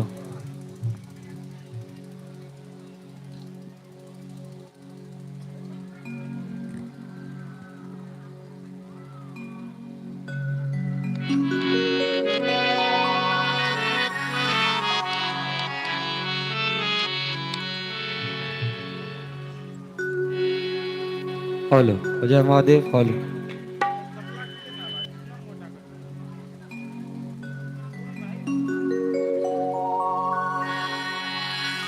बोले उमापति महादेव की जय। हेलो हेलो, जय महादेव। हेलो, आइए एक बहुत सुंदर भजन, बोलबम का ये भजन बहुत प्रसिद्ध भजन, और इस भजन में हम सभी भक्तों से आग्रह करना चाहेंगे कि कुछ पंक्ति आप लोगों को भी गाना है साथ में।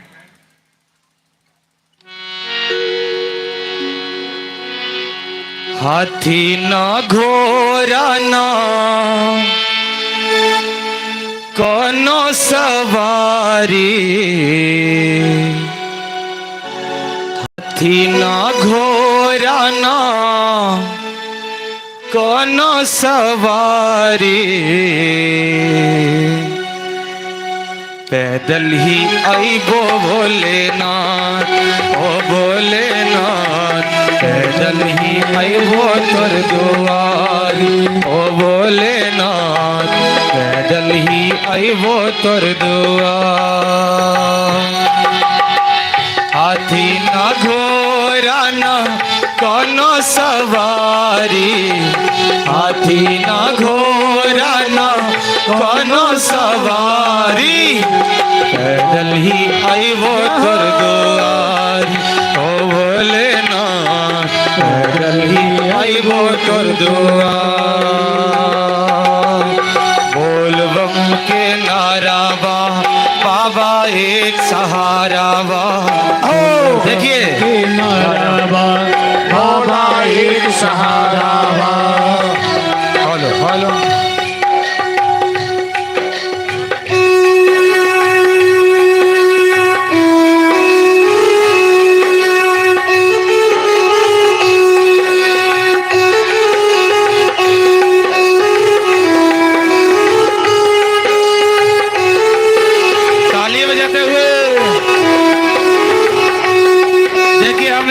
करना चाहेंगे कि हम बोलेंगे बोल बम का नारा है और आप सभी को कहना है बाबा एक सहारा है।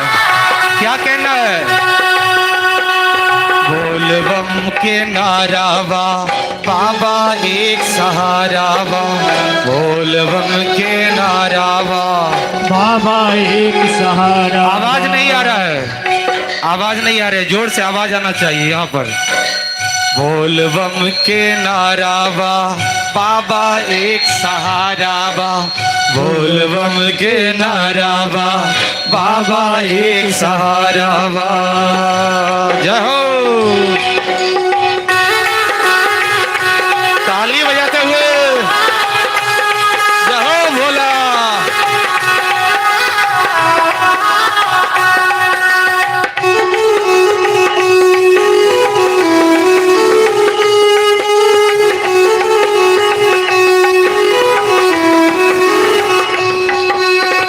कन कन के वासी ए अंतर्यामी, हम तुमरे चाकर तो हमरे स्वामी। हम तुमरे चाकर तुम हमरे स्वामी। कन कन के वासी ए अंतर्यामी, हम तुमरे चाकर तो हमरे स्वामी। हम तुमरे चाकर तुम हमरे स्वामी। ना तोरा ऐसन, ना तोरा ऐसन केहू भी दानी, ना तोरा ऐसन केहू भी दानी, ना हमरा ऐसन भिखारी। ओ भोलेनाथ ना हमरा ऐसन भिखारी। बोल बम के नारा बा, बाबा एक सहारा बा। बोल बम के नारा बा, बाबा एक सहारा बा।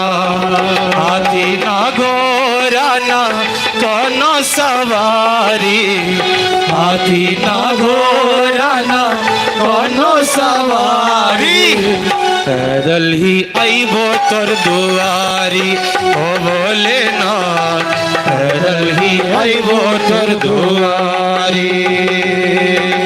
बोल बम के नारा बा, बाबा एक सहारा बा।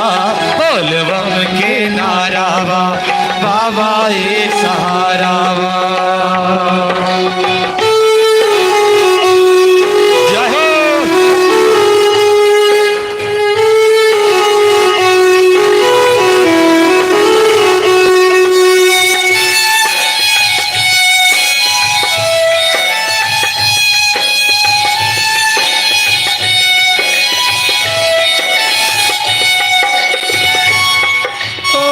चाहे घमाइब चाहे छहाइब, तोरी शरण में जिंदगी बिताइब। तोरी शरण में जिंदगी बिताइब। चाहे घमाइब चाहे छहाइब, तोरी शरण में जिंदगी बिताइब। तोरे शरण में जिंदगी बिताइब। तीनों ही लोक में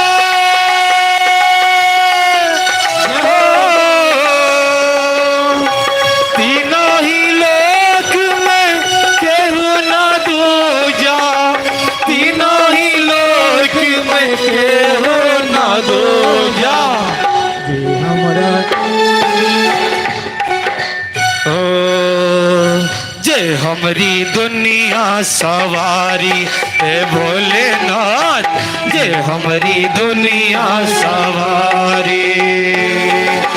बोल बम के नारावा बाबा एक सहारावा, बोल बम के नारावा बाबा एक सहारावा। हाथी न घोड़ा न कोनो सवारी, हाथी न घोड़ा न कोनो सवारी। और क्या पैदल ही आइबो तोर दुआरी ओ भोलेनाथ, पैदल ही आइबो तोर दुआरी। बोल बम के नारावा बाबा एक सहारावा, बोल बम के नारावा बाबा एक सहारावा। जाओ क्या बात है।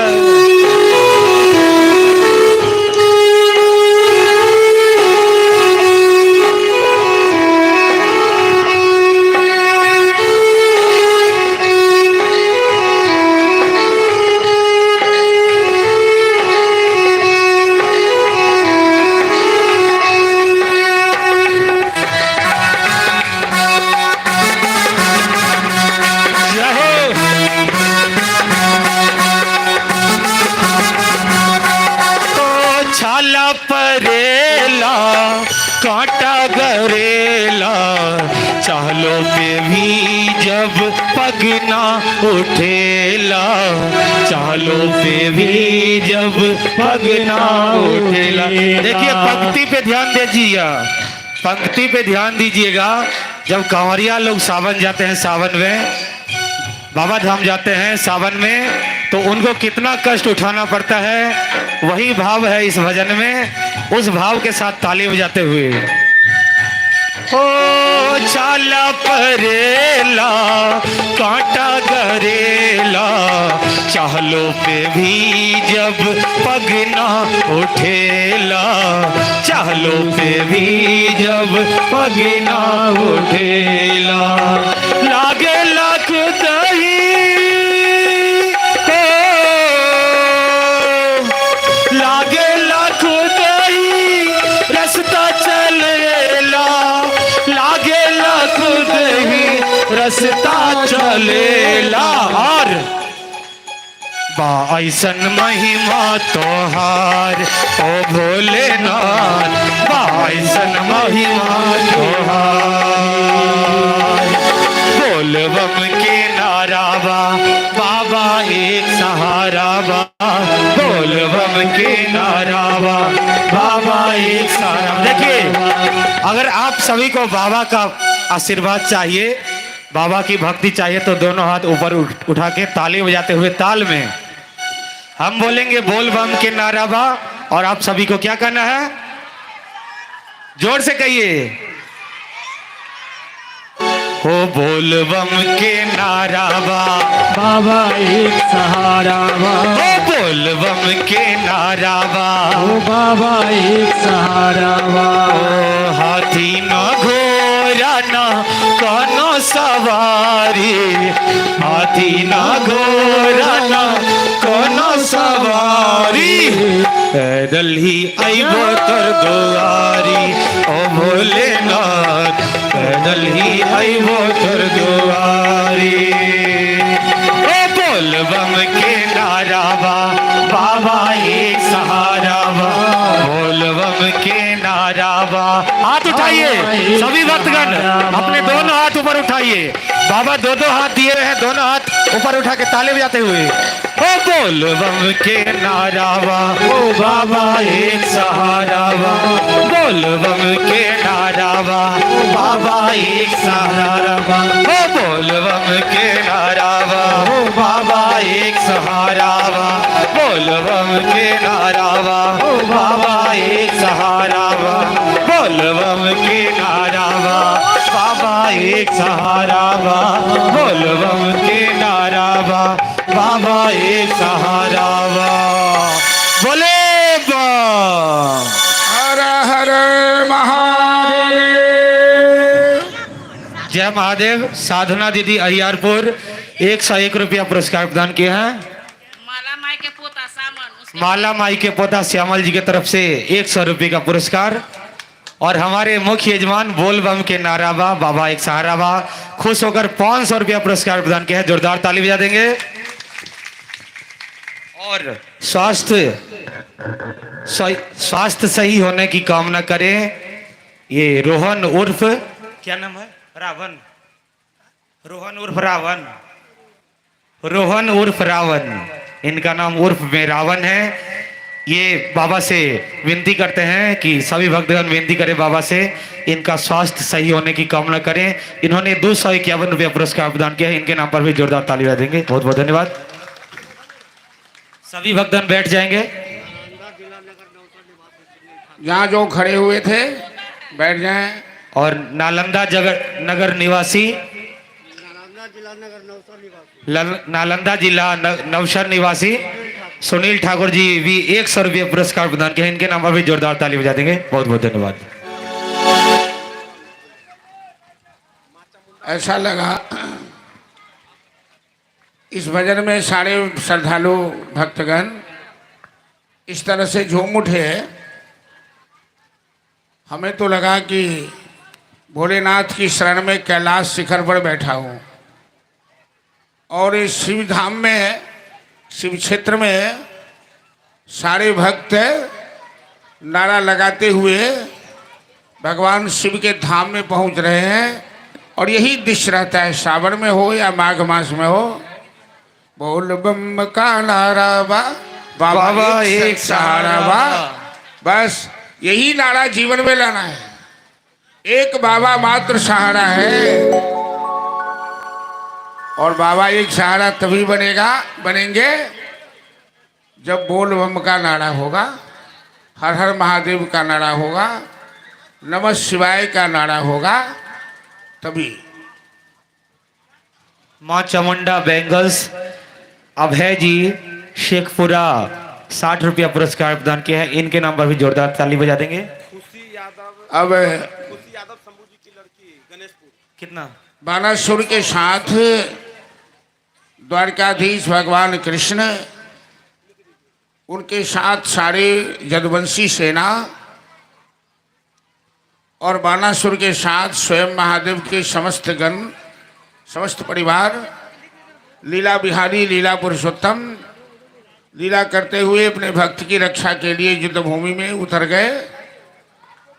और ऐसा लगा जब दो महादेवों का संग्राम होता है तो पृथ्वी पर प्रलय मच जाता है। भगवान शिव त्रिशूल उठाए हुए हैं, नारायण चक्र उठाए हुए हैं और यदि दोनों ब्रह्मास्त्र चल गया, शिव ने त्रिशूल छोड़ दिया और नारायण ने चक्र चला दिया, तो फिर सृष्टि का बचना मुश्किल हो जाएगा। बानासुर जिनके 1000 हाथ में से मात्र 2000 दो हाथ बच गया है, बाकी भुजाओं को भगवान ने काट डाला है। ब्रह्मा जी आए और ब्रह्मा जी दोनों महादेव के बीच में खड़े हो गए। एक तरफ त्रिशूल को, एक तरफ चक्र को टाला। ब्रह्मदेव ने कहा कि आप दोनों ये क्या कर रहे हैं? दुनिया को दिखा रहे हैं कि हम लड़ रहे हैं। आप दोनों में कभी युद्ध होता है क्या? बानासुर, तेरे कारण आज सृष्टि पर प्रलय छा गया है। तेरे कारण आज सृष्टि में विनाश छाने वाला है। तो शीघ्र भगवान के चरणों पे गिरकर क्षमा मांग।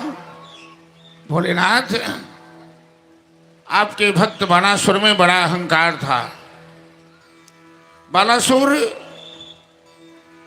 सोच रहा था कि मेरी भुजा में के टक्कर देने वाला कोई योद्धा नहीं तीनों लोक में।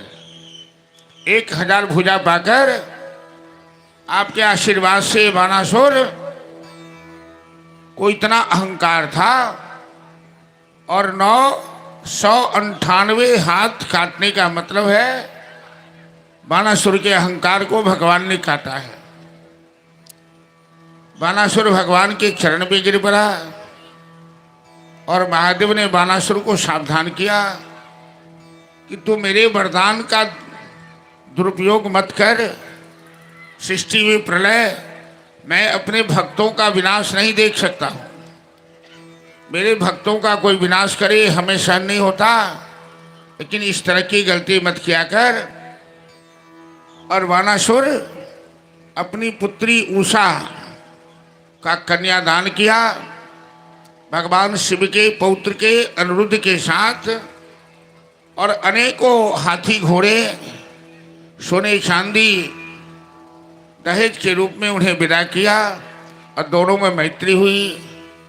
और बाणासुर भगवान शिव के शिवपुरी में, शिव के गणों में गानपत्य प्राप्त कर लिया। बाणासुर आज भी जिंदा है, बाणासुर आज भी अमर है। अश्वत्थामा बलि व्यासो हनुमानश्च विभीषण, ये चिरंजीवी हैं। इस तरह से भगवान शिव ने अपने भक्त बाणासुर पर कृपा बरसाकर गानपत्य प्रदान किया। हम लोग 13 तारीख से आज 21 तारीख है, आज कथा का अंतिम दिवस है। भगवान शिव की महिमा, भगवान शिव क्षेत्र की महिमा, शिव धाम की महिमा, शिव नाम की महिमा, शिवलिंग की महिमा, शिव परिवार की महिमा और शिव के द्वारा असुरों के संहार की कथा, भक्तों की रक्षा की कथा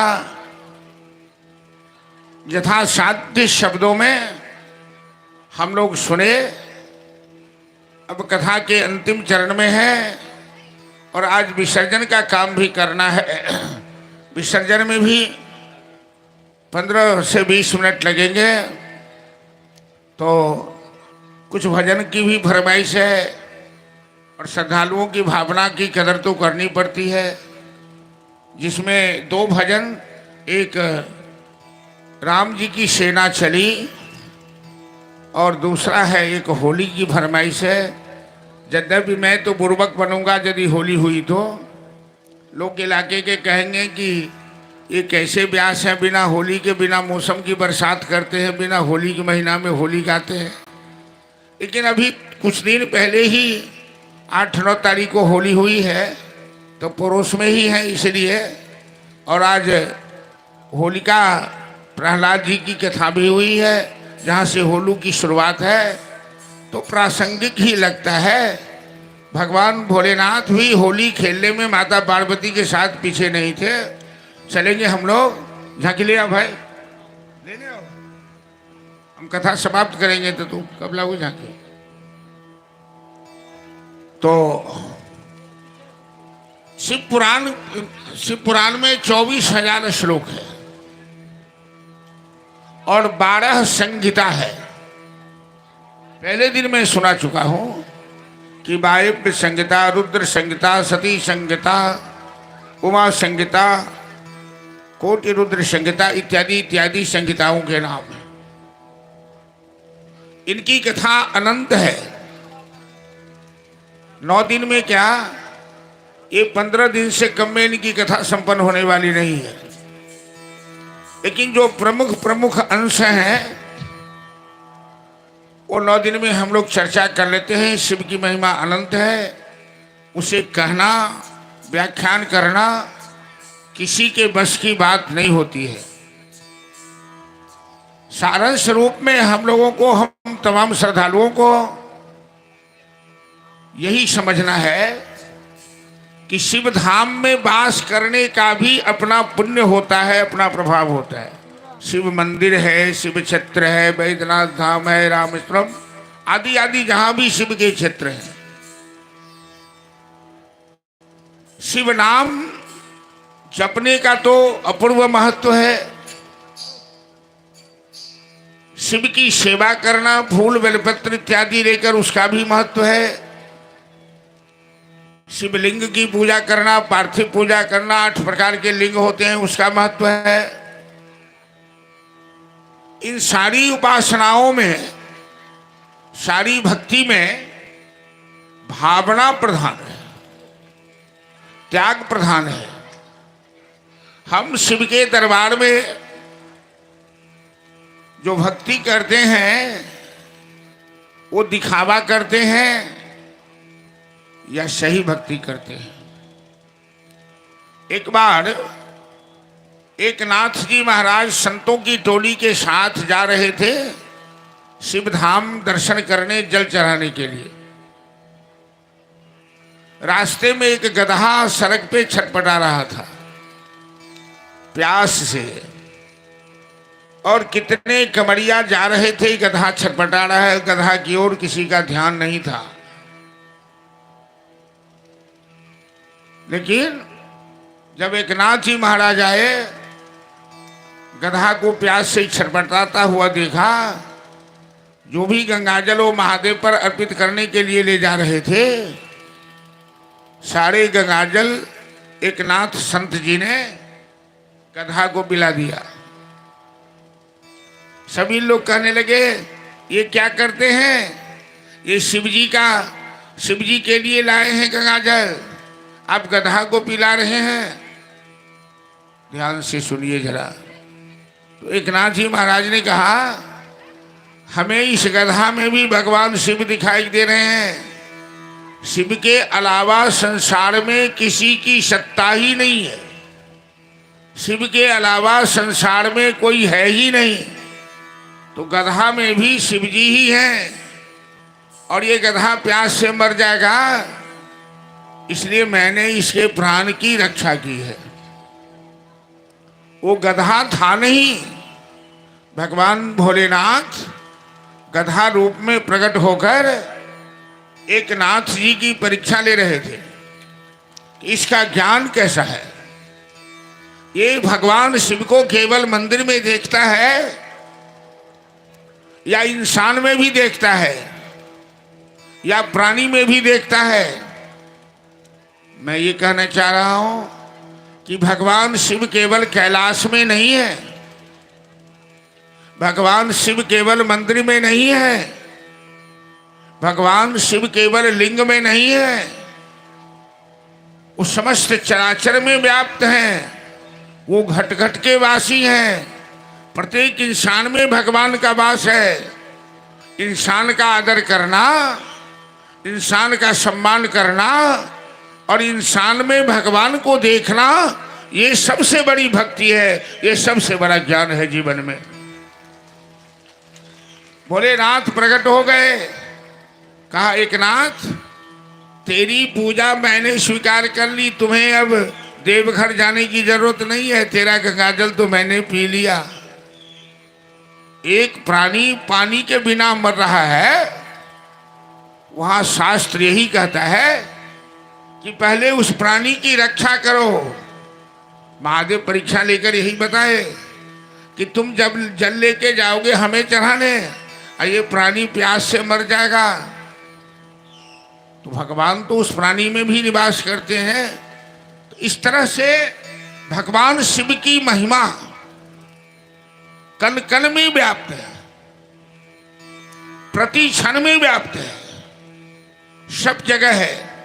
यदि एक व्यक्ति को हम गाली देकर कष्ट देते हैं, पहुंचाते हैं, उसकी आत्मा को ठेस पहुंचाते हैं, तो भगवान शिव को कष्ट होता है। वाणी हमेशा मधुर बोलने का प्रयास कीजिए। ऐसी वाणी मत बोलिए कि दूसरों को कष्ट हो। ठीक है, शरीर का धर्म है, प्रतिकूल परिस्थिति आती तो गुस्सा भी आता है, लेकिन थोड़ा सा प्रयास रखना चाहिए कि भगवान सब में निवास करते हैं और सबका आदर करना हमारा धर्म है। इस शिव महापुराण कथा से इंसान का आदर करना हम लोगों को जीवन में शिक्षा प्राप्त होती है। जो कथा मैंने सुनाई है अब तक पुनः मैं दोहराता हूं कि शिवधाम की महिमा से लेकर शिवलिंग की महिमा, शिव परिवार की चर्चा,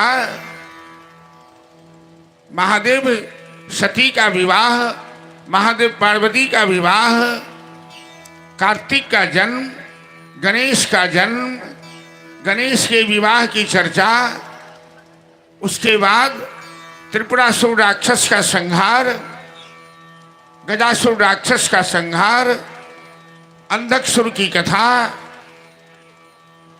जलंधर की कथा, शंखचूड़ की कथा, ये सभी कौन थे? शंखचूड़ भी नारायण का अंश था और जलंधर भी नारायण महादेव के तेज से जन्म लिया था। कोई राक्षस भी दूसरा नहीं था। वो भगवान शिव लीला करते हैं दुनिया को शिक्षा देने के लिए। राक्षस में भी उन्हीं का तेज है। कोई अलग से राक्षस में शक्ति देने वाला कोई देवता नहीं है। भगवान शिव के अलावा शक्ति कहीं है ही नहीं। शिव पार्वती ही समस्त शक्ति के केंद्र हैं। अतः मैं शिव महापुराण कथा के माध्यम से इस व्यास मंच से आप तमाम श्रद्धालुओं से यही अपेक्षा रखता हूं, मैं यही आग्रह करता हूं, अनुरोध करता हूं और अपना विचार भी देता हूं कि भगवान के सामने कभी दिखावा मत कीजिए। वो अंतर्जामी है, वो घट घट के वासी हैं, वो अंदर की बात समझते हैं। उनसे प्रेम कीजिए। आप नकली प्रेम करेंगे, वो जानते हैं। सत्संग होता है, सत्संग में सबको भाग लेना, सबका सहयोग देना ही उत्तरदायित्व होता है। सत्संग कोई व्यक्तिगत नहीं होता, कभी भी नहीं। और सत्संग में यदि काट छाट होने लगे और कहने के लिए हम शिव भक्त बनते हैं, ये मेरी समझ से तो गलत है। शिव के भक्त हैं और चर्चा हो रही है, शिव की कथा हो रही है, आप के दिल में उसके प्रति भाव किसी और प्रकार का है, तो शिव तो जानते हैं ये कैसे शिव भक्त हैं। इसलिए भगवान के सामने निर्मल जन मन जन सो मोहि पावा, निर्मल मन जन सो मोहि पावा। भगवान कहते हैं कि जिसका मन निर्मल है, जो भोला भाला है, जो सीधा साधा है, वही हमें पसंद है। इस तरह से इस पुराण के माध्यम से जो चर्चा हुई, और मैं उम्मीद करता हूँ आप लोग निश्चित रूप से सारे के सारे शिव भक्त हैं। शिव महिमा का महत्व भी अपने जीवन में समझेंगे, शिव धाम का महत्व भी समझेंगे, शिव नाम को भी अपने जीवन में धारण करेंगे। पंचाक्षरी मंत्र नमः शिवाय, ओम नमः शिवाय, और शिव की भक्ति अपने जीवन में यथासाध्य संसार को देखते हुए, परिवार को देखते हुए, बाल बच्चों का लालन पालन करते हुए थोड़ा सा समय 24 घंटा में जरूर निकालिए। क्योंकि जिस तरह जीवन जीने के लिए भोजन जरूरी है, उसी तरह जीवन के उत्थान के लिए, जीवन के विकास के लिए भजन भी जरूरी है जीवन में, और नित्य भजन होना चाहिए। और आप यदि शिव पुराण में कुछ सुना, कुछ बातें अच्छी लगी, तो हाथ उठाकर हमें बताइए कि आप संकल्प लीजिए कि मैं 10-20 मिनट रोज भजन करूंगा, शिव नाम की चर्चा करूंगा, शिव नाम का गुणगान करूंगा। ऐसा संकल्प इस कथा में लीजिए, ये मेरे लिए सबसे बड़ी दक्षिणा होगी। अब चले, ऐसा व्यवहार मत कीजिए कि दूसरे को कष्ट हो, थोड़ा प्रयास रखिए हमारा व्यवहार सही हो। भगवान सब में निवास करते हैं। महादेव का एक रूप है हनुमान का, जो हनुमान राम भक्त हुए। बस एक प्रसंग बाकी है, तो मेरा विचार है कि एक भजन, क्या विचार है कि हर हर महादेव वाला आज भी होगा कि हो गया? कल तो हो गया, आज भी होगा। ओ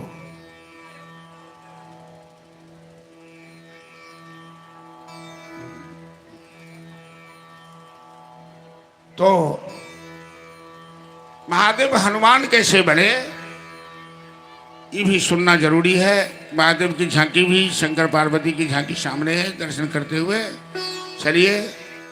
तो हनुमान जी की चर्चा से पहले हम लोग पहले भजन ही सुन लें। हर हर महादेव।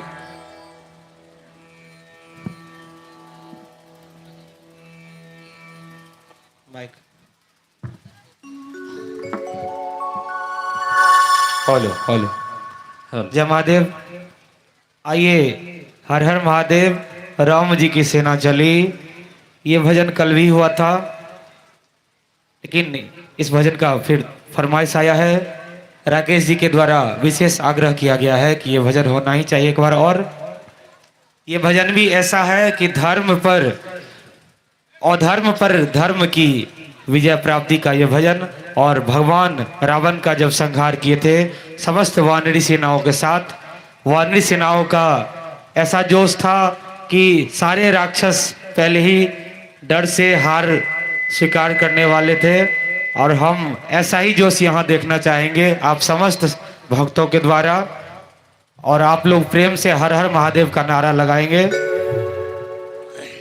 आज ये भजन इसलिए किया जा रहा है कि कल कथा के बीच में बारिश हो गई, कुछ लोग चले गए, कुछ लोग खड़े हो गए, तो अधूरापन सा महसूस हुआ।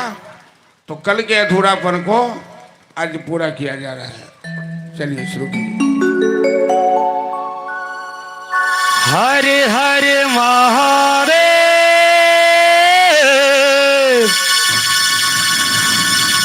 हरे हरे महादेव, महादेव महादेव। जय भवानी जय भवानी जय भवानी जय, जय भवानी जय भवानी जय भवानी जय। बोलो जय भवानी जय भवानी जय भवानी जय, जय भवानी जय भवानी जय भवानी जय। देखिए, एक आग्रह करेंगे हम आगे से बोल रहे हैं जय भवानी जय भवानी जय भवानी जय। आप सबको भी बोलना है जय भवानी जय भवानी जय भवानी जय। एक लाइन हम बोलेंगे, अगला लाइन आप सभी को बोलना है। जय भवानी जय भवानी जय भवानी जय।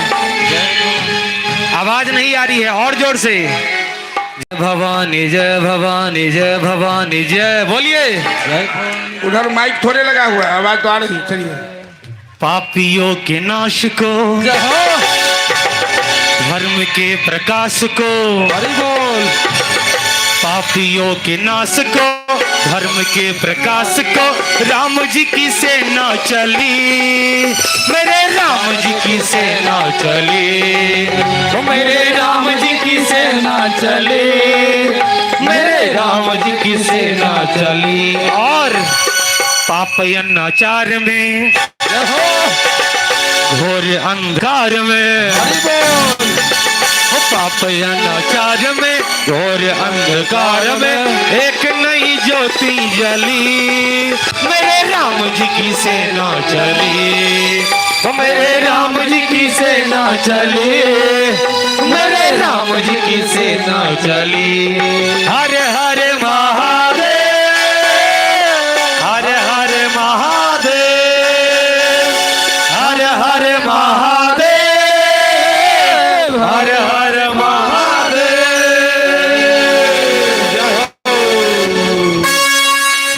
ताली बजाते हैं सभी, जय हो। राम जी की सेना चल रही है, एकदम प्रेम से झूमते हुए ताली बजाइए। जय हो। जय श्री राम, जय श्री राम, जय श्री राम, जय श्री राम, जय श्री राम, जय श्री राम, जय श्री राम।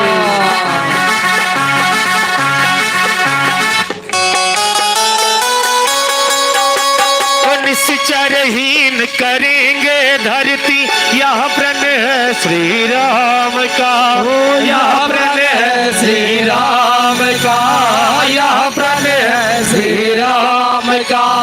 जब तक काम न पूर्ण होगा, ना नाम नहीं विश्राम का, नाम नहीं विश्राम का, नाम नहीं विश्राम का।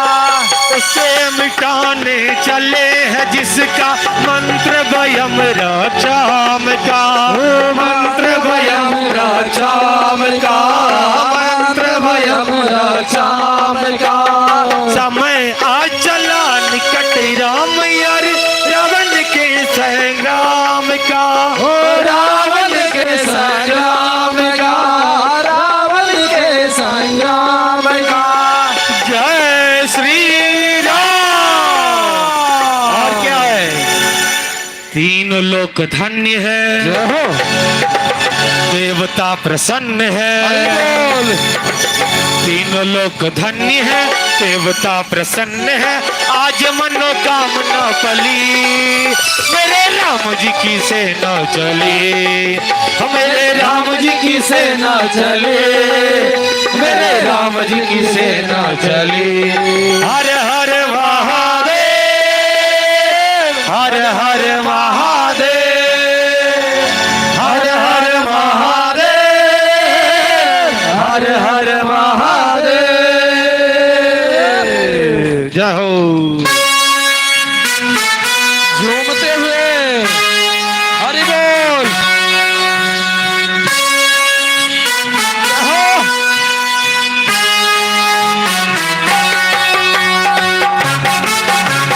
जय श्री राम, जय श्री राम, जय श्री राम, जय श्री राम, जय श्री राम, जय श्री राम, जय श्री राम। जय हो।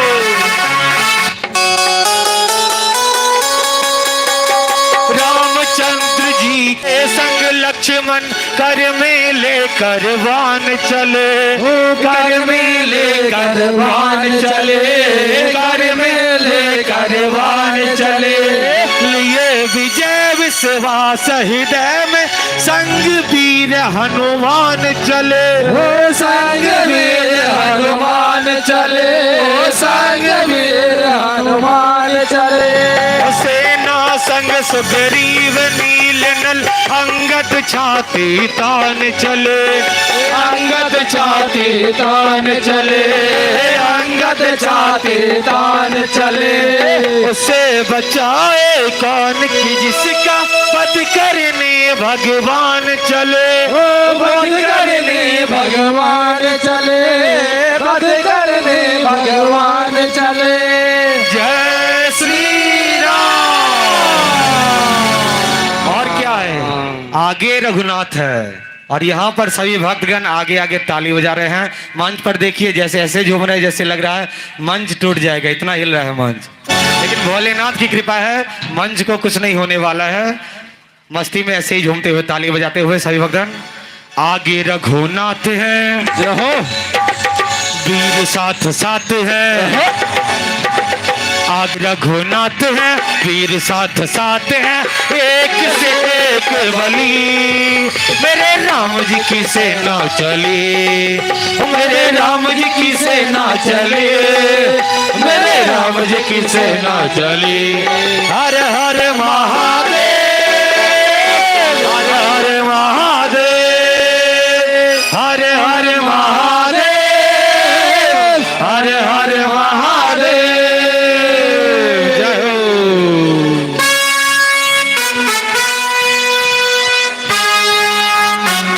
हरि बोल।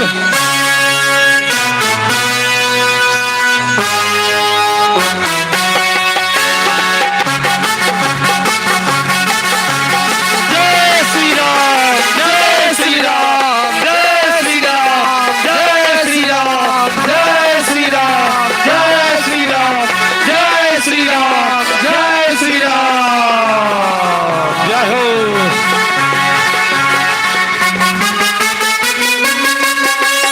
प्रभु लंका पर डेरा डाले जब महासागर पार हो, जब महासागर पार हो, जब महासागर पार हो। कब हो सफल अभियान हमारा, कब सपना साकार हो, कब सपना साकार हो, कब सपना साकार हो। पाप अनीति मिटे धरती से, धर्म की जय जयकार हो, धर्म की जय जयकार हो, धर्म की जय जयकार हो। कब हो विजय श्री राम हमारे, कब रावण की हार हो, कब रावण के हार हो, कब रावण के हार हो। जय श्री राम। क्या है? केवल राम जी से आस है और केवल महादेव से आस है, इसीलिए राम जी से आस है, राम पे विश्वास है, राम जी से आस है, राम पे विश्वास है, राम जी करेंगे भली, मेरे राम जी की सेना चले, ओ मेरे राम जी की सेना चले, मेरे राम जी की सेना चले। हर हर महादेव, हर हर महादेव, हर हर महादेव, हर हर महादेव। पापियों के नाश को, धर्म के प्रकाश को, पापियों के नाश को, धर्म के प्रकाश को, राम जी की सेना चली, मेरे राम जी की सेना चली, मेरे राम जी की सेना चली, मेरे राम जी की सेना चली।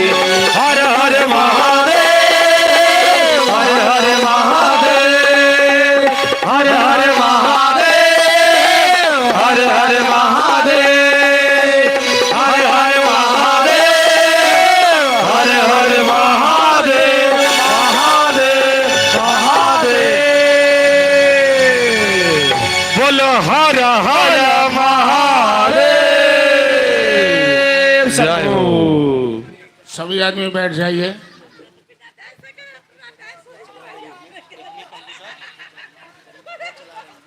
जय महादेव। एकमी कंप्यूटर एकेडमी जो जजमान जी की बड़ी पुत्र वधू चला रही हैं, शाहबाजपुर में है एकमी कंप्यूटर एकेडमी, जहां कंप्यूटर का शिक्षा बहुत अच्छे तक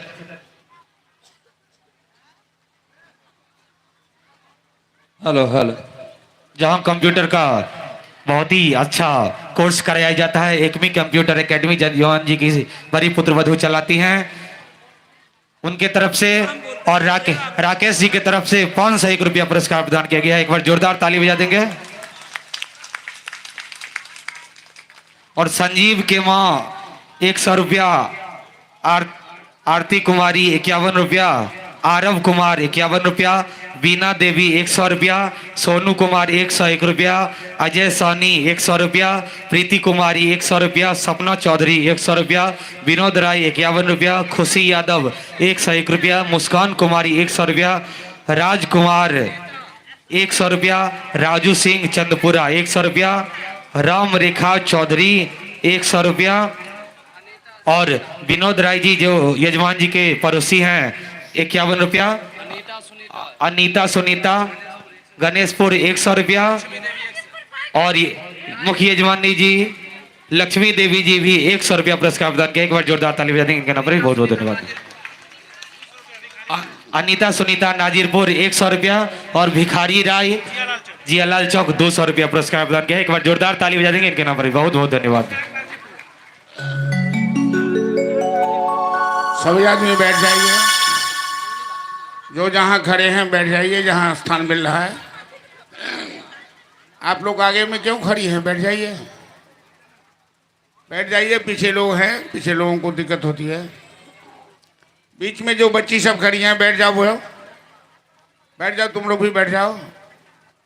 तुम खड़ी होगी तो पीछे वाले को दिक्कत होती है, बैठ जाओ।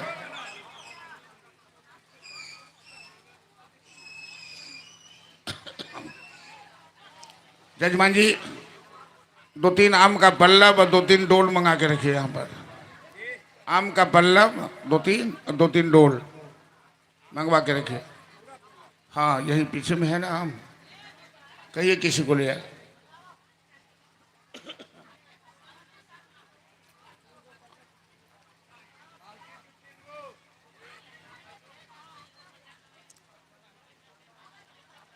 रावण का आतंक जब धरती पर फैला, आप लोगों से आग्रह है कि प्रतिदिन की तरह शांति बना के रखेंगे।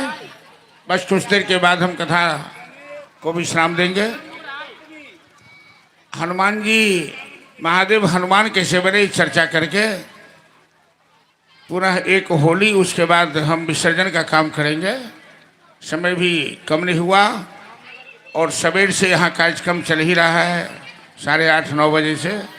सब आदमी थक भी गए हैं और बहुत अच्छा रहा। अब तमाम इलाके वासी, मोहल्ला वासी का सहयोग, सद्भावना और श्री महापुराण की कथा बहुत सुंदर ढंग से संपन्न हो रही है। बैठ जाइए आप लोग, पीछे पीछे बात मत कीजिए ज़्यादा।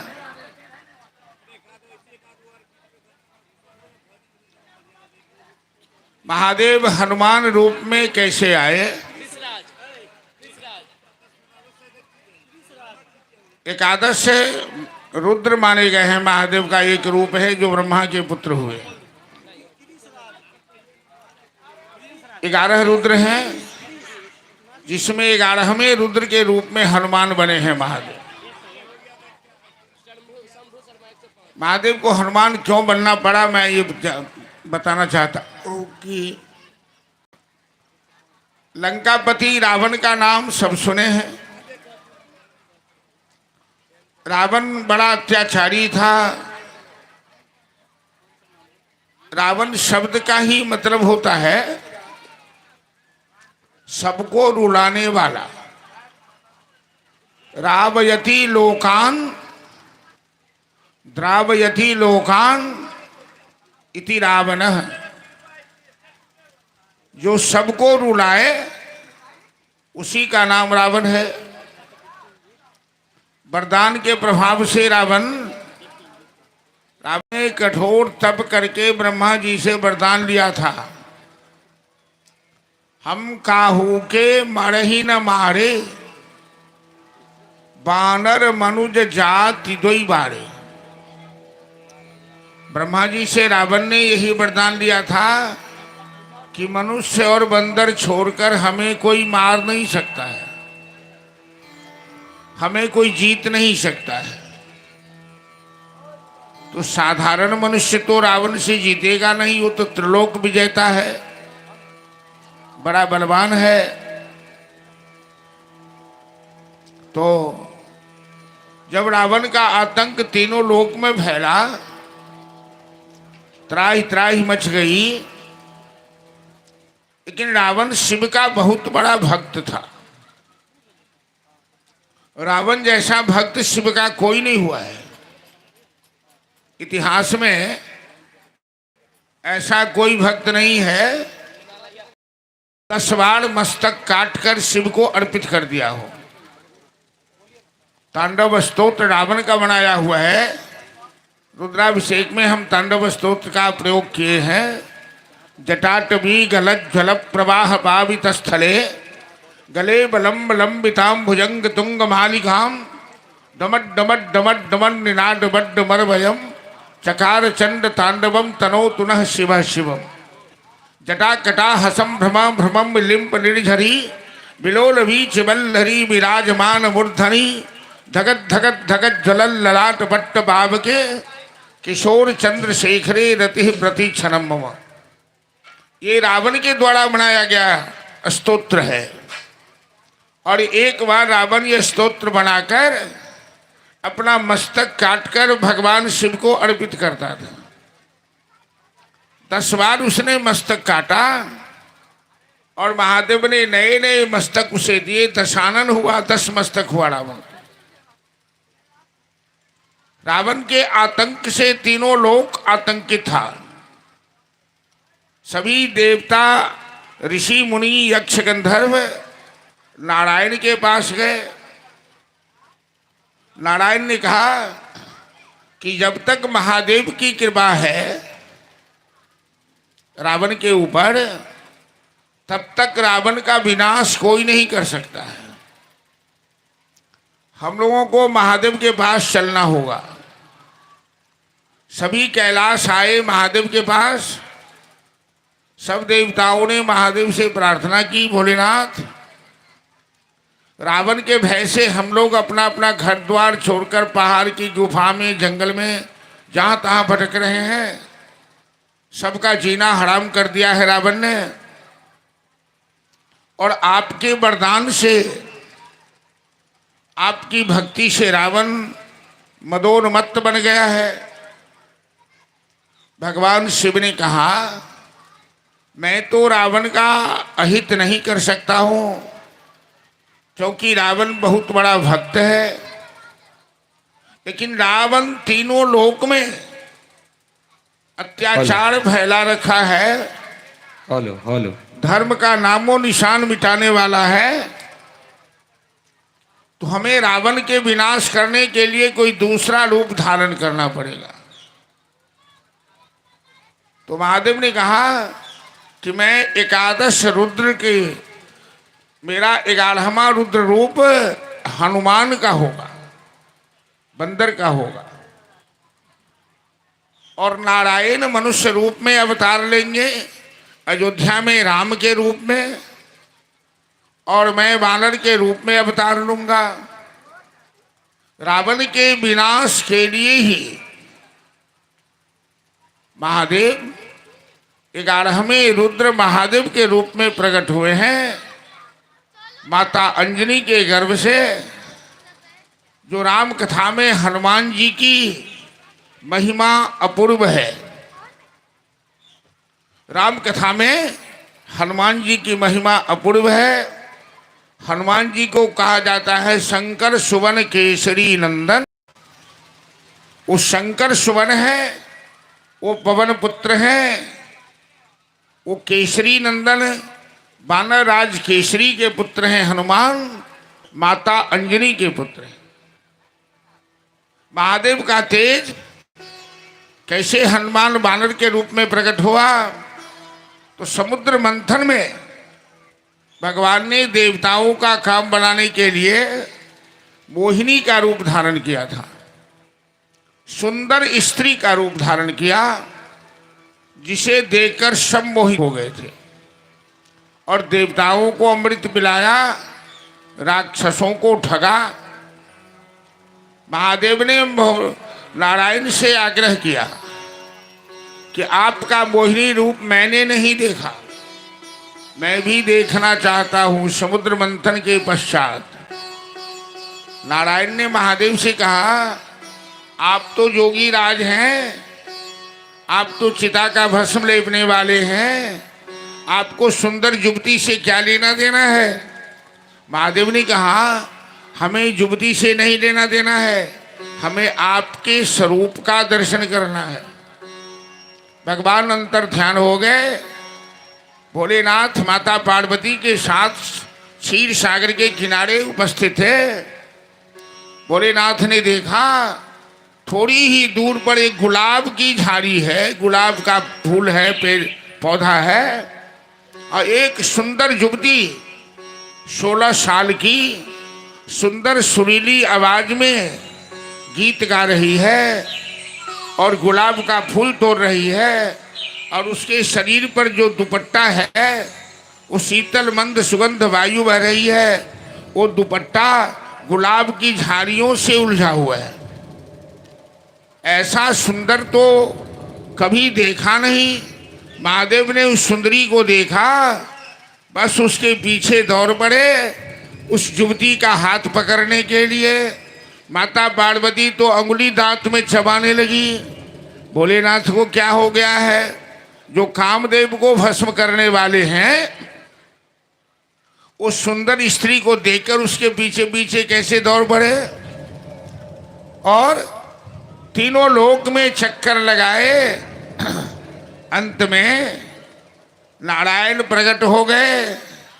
भोलेनाथ का तेज स्खलन हो गया उसी समय। भोलेनाथ ने भगवान की वंदना की और वही महादेव का तेज हनुमान जी की माता अंजना देवी विश्वाचल पर्वत पर तपस्या कर रही थी पुत्र प्राप्ति के लिए, और पवन देव की सहायता से भगवान शिव का जो तेज है कान के माध्यम से माता अंजनी के गर्भ में दिया गया, उसी तेज से अंजनी माता गर्भवती हुई और माता अंजनी ने चैत्र मास शुक्ल पक्ष चतुर्दशी तिथि के दिन, कहीं कहीं विद्वानों का कहना है कि कार्तिक कृष्ण पक्ष, अब चतुर्दशी के दिन हनुमान जी का जन्म है। कहीं कहीं लोगों का मत है कि चैत्र शुक्ल पक्ष चतुर्दशी के दिन हनुमान जी का जन्म है। ये मतांतर है विद्वानों के बीच, लेकिन भगवान शिव ने स्वयं अंजनी के गर्भ में भगवान पधारे और हनुमान के रूप में माता अंजनी के गर्भ से प्रकट हुए, जो जन्म लेते ही पूरब दिशा में सूर्योदय हुआ। सूर्य उदय काल में लाल दिखते हैं बिंब फल के समान। हनुमान जी को छोड़कर माता अंजनी फूल तोड़ रही थी और हनुमान जी पलना पर से छलांग लगाए और सूर्य को निगलने चले गए। जहां राहु पहले से बैठा था, राहु नाम का राक्षस, हनुमान जी ने राहु की गर्दन पकड़ के इतना जोर से पटका कि राहु की हड्डी पसली सब बराबर हो गई और राहु वहां से भगा। इसी पर इंद्रदेव ने हनुमान जी के ऊपर वज्र चलाया। हनुमान जी का मुंह थोड़ा टेढ़ा हो गया और सब देवताओं ने वरदान दिया, हनुमान जी को न कोई शस्त्र बिगाड़ सकता है, न हनुमान जी को किसी पास से नाग पास हो, ब्रह्म पास हो, काल का पास हो, हनुमान जी को कोई बांध नहीं सकता। और राम जी की सेवा के लिए स्वयं महादेव एकादश रुद्र के रूप में माता अंजनी के गर्भ से प्रकट हुए। और राम कथा में जो हनुमान जी की भूमिका है वो किसी की भूमिका नहीं है। हनुमान जी की लीला, हनुमान जी का योगदान सर्वोपरि है। बस मैं एक दृष्टांत सुनाकर कथा को विश्राम दूंगा कि रावण पर विजय प्राप्त करके जब राम जी आ रहे थे तो सभी गए सुग्रीव के गांव में किष्किंधा में। तो हनुमान जी ने कहा कि मैं अपनी माता जी से मिलकर आता हूं। माता जानकी ने कहा कि हम लोग भी चलेंगे आपके साथ आपकी माता जी के पास। तो सभी गए वहां अंजना नगर में। सबने माता अंजना को प्रणाम किया और जानकी मैया हनुमान जी की प्रशंसा करने लगी कि माता जी, आपने ऐसे वीर पुत्र को जन्म दिया है, यदि हनुमान नहीं होते कपि से उड़ीन हम नाही। हनुमान का कर्जा है मेरे ऊपर। हनुमान नहीं होता तो जानकी का पता नहीं लगता। हनुमान नहीं होता तो रावण पर हम विजय प्राप्त नहीं करते। और हनुमान ही राम की नैया पार लगाने वाले हैं। इतनी प्रशंसा लोग करने लगे हनुमान जी की, लेकिन माता अंजनी के मन में थोड़ी भी प्रसन्नता नहीं। माता अंजनी का क्रोध बढ़ता जा रहा था। जानकी ने कहा, माता जी, अपने पुत्र की प्रशंसा सुनकर माँ को खुशी होती है, आनंद मिलता है। और हम सब आपके पुत्र की प्रशंसा कर रहे हैं और आप एक बार बोलते नहीं, मुस्कुराते भी नहीं, आपकी आंखें लाल होती जा रही है।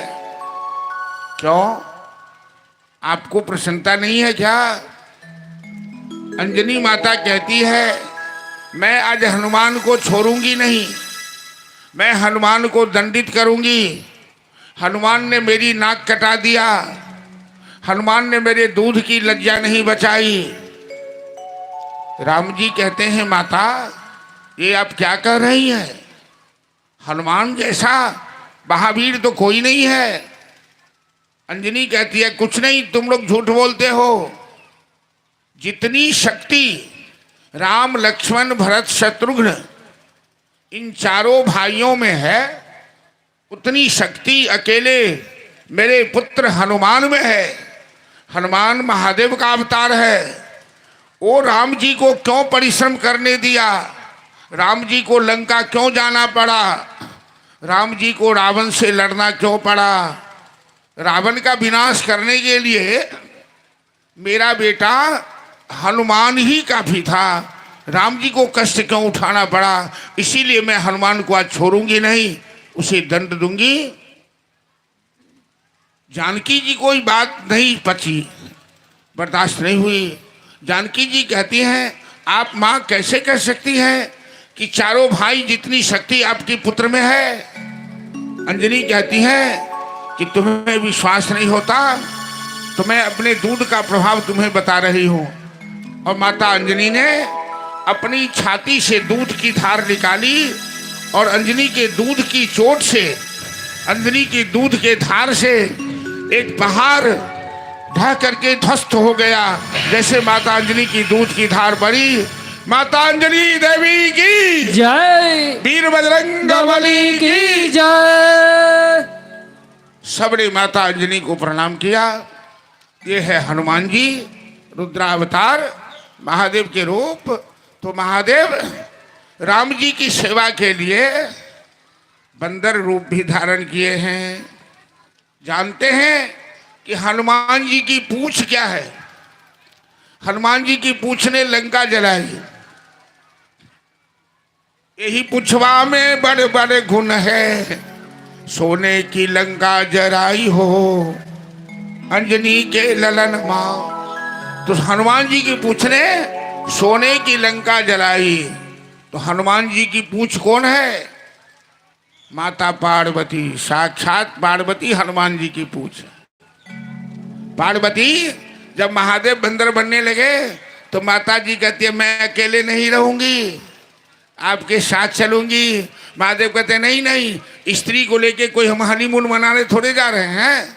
लोग तो हनीमून मनाने वाले तो कथा सत्संग सब छोड़ के चल देते हैं, लेकिन हम वैसे नहीं हैं। हम तो राम जी की सेवा के लिए जा रहे हैं, तो हम आपकी पूंछ बन जाते हैं, आपको कोई बाधा नहीं करेंगे। हमें भी लंका को जलाना है, क्योंकि लंका पार्वती अपने लिए बनवाई थी। और रावण ने पूजा कराया तो दक्षिणा में लंका मांग लिया। पार्वती ने शाप दे दिया कि जो लंका मैंने अपने रहने के लिए बनवाई थी तुमने दक्षिणा में मांग लिया, तो रावण एक दिन मैं इस लंका का सर्वनाश कर दूंगी। हनुमान की पूंछ बन के बोल माता पार्वती की जय। ये भगवान शिव की महिमा है। चलिए हनुमान जी की कथा हुई, समय तो बहुत हो गया है, लेकिन मेरे मन में एक विचार आ गया है जो 9 दिन में नहीं हो पाया, तो 5 मिनट से ही, आज मंगलवार है और हनुमान जी की कथा तो नहीं कह पाए, समय ज़्यादा हो गया है। क्योंकि कल 1.5 घंटा कथा कम हुई, जो आज हमारे ऊपर लोड ज़्यादा बढ़ गया है। तो हनुमान जी की चालीसा जो है, जिसमें 40 चौपाइयाँ हैं और उनमें उस चालीसा में पूरे हनुमान जी की जीवनी है। तो यदि हनुमान चालीसा का पाठ कर लेते हैं तो पूरी हनुमान जी की कथा हो जाएगी। और हनुमान चालीसा के बाद एक होली करके हम विसर्जन कार्य में चलेंगे। आज ज़्यादा फरमाइश आप लोग नहीं करेंगे, और कीजिएगा तो हमें क्या है, हम तो लोथ बन के बैठे हुए हैं। बैठना है तो बैठना है, चलिए। नहीं तो हनुमान चालीसा छोड़ देते, भजन शुरू कीजिए।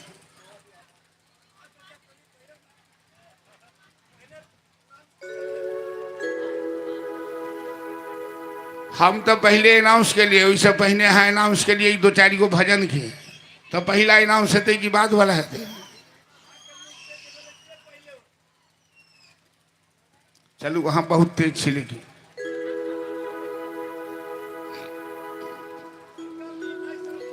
सभी आदमी, अब श्रद्धालुओं से आग्रह है, बउआ साउंड वाले थोड़ा ख्याल रखना, मैं बुढ़ा हूँ, थका हूँ, आवाज को ठीक रखो। तमाम श्रद्धालुओं से आग्रह है, थोड़ा आप लोगों को कष्ट होगा, विलंब हो रहा है, लेकिन जितनी देर इस पंडाल में बैठे हैं उतना ही पुण्य बढ़ रहा है सब आदमी का। अब बिना कष्ट उठाए जीवन में पुण्य नहीं होता है। तो हनुमान चालीसा लगभग सबको याद है, और हनुमान जी भी महादेव के शिव गुरु के ही रूप हैं। तो सब जहां जो है वो भी गाएंगे, हम लोग भी यहां से। श्री गुरु चरण सरोज रज निज मन मुकुर सुधारी, वरनो रघुबर विमल जसो, जो दायक फल चारि। बुद्धिहीन तनु जानिके, सुमिरो पवन कुमार। बल बुद्धि विद्या देहु मोहि, हरहु कलेश विकार। जय हनुमान ज्ञान गुण सागर, जय कपीस तिहु लोक उजागर। रामदूत अतुलित बल धामा, अंजनी पुत्र पवन सुत नामा। महावीर विक्रम बजरंगी, कुमति निवार सुमति के संगी। कंचन वरन विराज सुवेशा, कानन कुंडल गोचित केसा। हाथ वज्र और ध्वजा विराजे, कांधे मूंज जनेऊ साजे। शंकर सुवन केसरी नंदन, तेज प्रताप महाजगवंदन।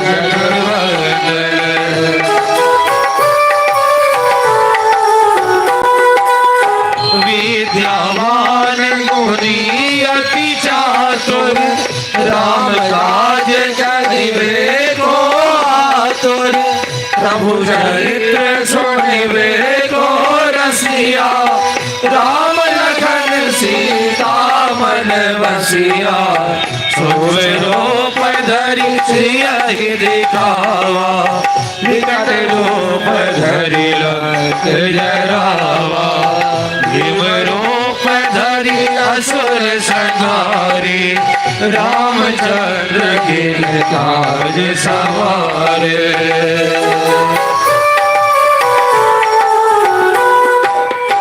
लाई सजीवन लखन जियाए, श्री रघुवीर हरष उर लाए। रघुपति के बहुत बड़ाई, तुम मम प्रिय भरतहि सम भाई। सास बदन तुम रोजस गावे, अस कहि श्रीपति कंठ लगावे। सनकादिक ब्रह्मादि मुनीसा, नारद सारद सहित अहिसा।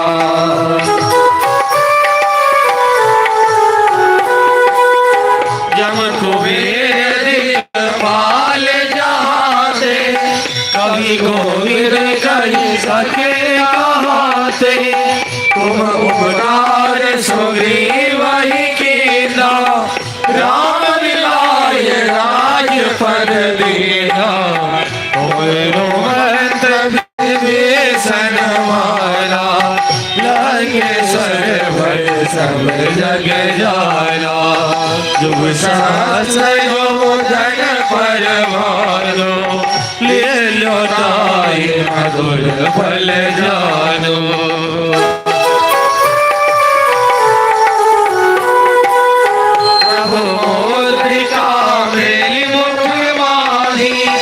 जगत लागी गए अचरज नाही, दुर्गम काज जगत के जेते।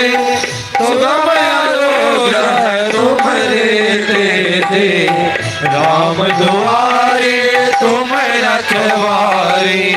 होत न आज्ञा बिनु पैसारे, सब सुख लहे तुम्हारी शरणा। तुम रक्षक काहू को डरना।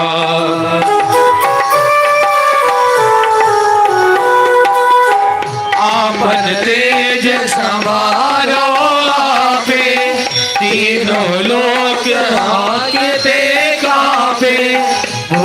पिशाच निकट नहीं आवे, महावीर जब नाम सुनावे, नासे रोग हरे सब पीरा, जपत निरंतर हनुमत वीरा, संकट से हनुमान छुड़ावे, मन क्रम वचन ध्यान जो लावे।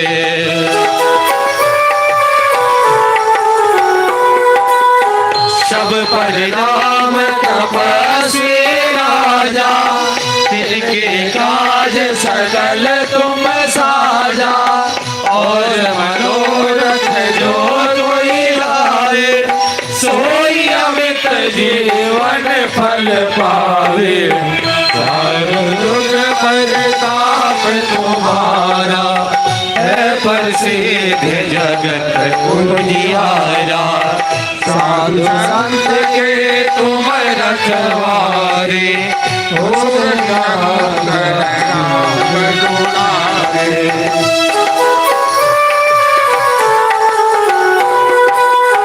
अष्टसिद्धि नवनिधि के दाता, असवर दीन जानकी माता, राम रसायन तुम्हारे पासा, सदा रहो रघुपति के दासा, तुम्हारे भजन राम को भावे, जन्म जन्म के दुख विसरावे, अंत काल रघुवर पुर जाई, जहाँ जन हरि भक्ति कहाई।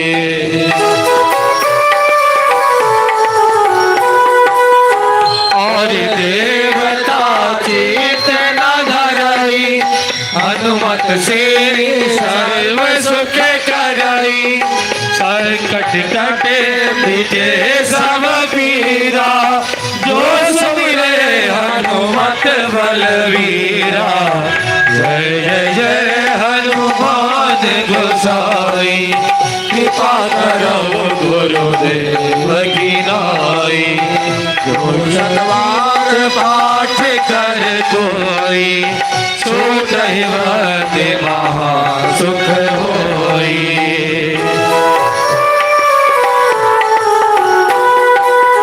जो यह पढ़े हनुमान चालीसा, मोर सिद्धि साखी गौरी सा, तुलसीदास सदा हरि चेरा, कीजिए नाथ हृदय मम डेरा, पवन तनय संकट हरणो, मंगल मूर्ति रूप, राम लखन सीता सहित, हृदय बसहु सुरभूप। बोलो वीर बजरंग बली की जय। जो सतबार पाठ कर कोई, छूट ही बंदी महासुख हो। किसी भी मुसीबत में जो 108 वृत्ति हनुमान चालीसा का पाठ करेंगे, निश्चित बजरंग बली की कृपा होगी और आपके संकट दूर होंगे। ये हनुमान चालीसा की फलश्रुति गोस्वामी तुलसीदास जी बताए। चलिए अब भजन होली कहिए। जय महादेव। कुछ भक्तों ने पुरस्कार प्रदान किया था। शेखपुर दाव से संतोष कुमार सिंह, विभा देवी, ये कहते हैं कि आप सभी महादेव से प्रार्थना कीजिए कि इनका स्वास्थ्य ठीक नहीं है, इसलिए महादेव से प्रार्थना करिए कि इनका स्वास्थ्य सही रहे और इनका स्वपरिवार सकुशल रहे, स्वस्थ बना रहे। इन्होंने 100 रुपया प्रदान किया है। राजेंद्र शाह के पत्नी जो यजमान जी की मजली भाभी हैं, इन्होंने 100 रुपया पुरस्कार प्रदान किया है। विशाल नाजीरपुर 51 रुपया, गणेश यादव रामनगर 251 रुपया, गणेश यादव के पत्नी रामनगर 251 रुपया, क्रिस राज नाजीरपुर 101 रुपया, शंभू शर्मा 105 रुपया, संतोष कुमार सिंह, विभा देवी 100 रुपया। कुणाल अहियारपुर 100 रुपया। सुजाता कुमारी शेखपुरा 100 रुपया। सूरज कुमार सुजाता कुमारी शेखपुर 100 रुपया। सूरज कुमार 100 रुपया। प्रीति कुमारी 51 रुपया। राम नरेश ठाकुर साधुगाछी 55 रुपया। अभिषेक मोबाइल जियालाल चौक 101 रुपया। प्रकाश कुमार 101 रुपया। राम कुमार चौपार बचहा 101 रुपया। राम कुमार जो एडवोकेट हैं चौपार बचहा से, इन्होंने 101 रुपया पुरस्कार प्रदान किया है। खुशी कुमारी फाउंडर हैं, खुशी कुमारी कंपाउंडर जी की बेटी, ये मनोकामना पूर्ण के लिए 100 रुपया प्रदान की हैं। और new star tent house proprietor Vipin ji, जिनका यहाँ पर टेंट और साउंड लगा हुआ है, जो यहाँ टेंट और साउंड का सेवा प्रदान कर रहे हैं, प्रोपराइटर हैं विपिन जी। इन्होंने भी 251 रुपया खुश होकर पुरस्कार प्रदान किया है। एक बार जोरदार ताली बजा देंगे सभी के नाम पर। बोलिए हर हर महादेव शंभू। चंदा की भी घोषणा है। चंदा की घोषणा है या नहीं है? हाँ, तो भजन से पहले चंदा की घोषणा कर दीजिए और पल्लव और डोल मंगा के रखिएगा। नया हुआ है। दीपक कुमार चौरसिया साधुगाछी 251 रुपया। शीला देवी शेखपुर धाव 100 रुपया पुरस्कार प्रदान किया है। इनके नाम पर भी ताली बजा देंगे। और संतोष कुमार यजमान जी के भतीजा, इन्होंने भी 100 रुपया प्रदान किया। इन्हें भी बहुत बहुत धन्यवाद। शुभ धिया। लाइए चंदा की घोषणा। और आज जो चंदा की घोषणा हो रही है ये 11,000 से नीचे वाले का है। पहले दिन जो घोषणा हुई थी 25,000 21,000 से ऊपर वाले का, फिर उसके बाद 11,000 से ऊपर वाले का, और आज 11,000 से जो नीचे वाले हैं उनकी घोषणा हो रही है। इस प्रकार है नाम भिखारी राय जी जियालाल चौक 11,001 रुपया। रिकॉर्डिंग। भिखारी राय जी जियालाल चौक 11,001 रुपया। भिखारी शाह गणेशपुर 5,001 रुपया। शंकर दास कोलकाता 5,100 रुपया। भोला जी जियालाल चौक 5,000 रुपया। अरुण जी मुसहरी बाजार 2,500 रुपया। गुप्तदान बाजार समिति 2,100 रुपया। मंगल प्रसाद भगत उड़ीसा 2,100 रुपया। दरोगा जी जियालाल चौक 1,101 रुपया। कुंदन सर झपहा 1,101 रुपया। राजेश जी चैनपुर भगवानपुर महिको 1,101 रुपया।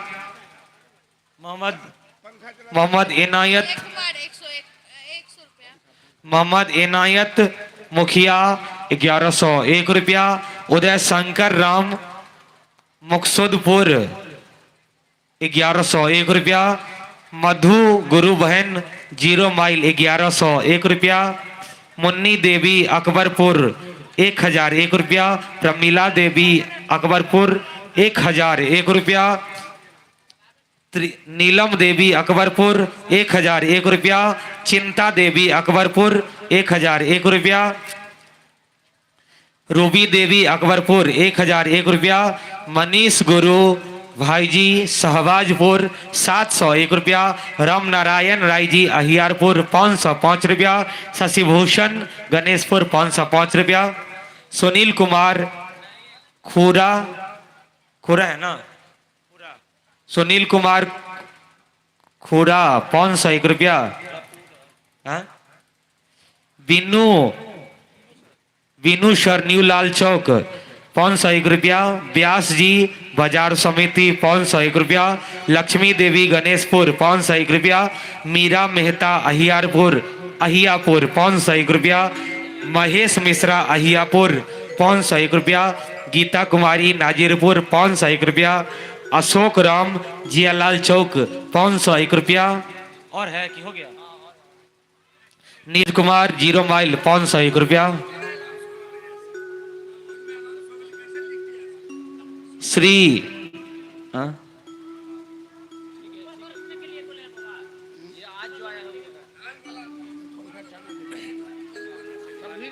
सुगानी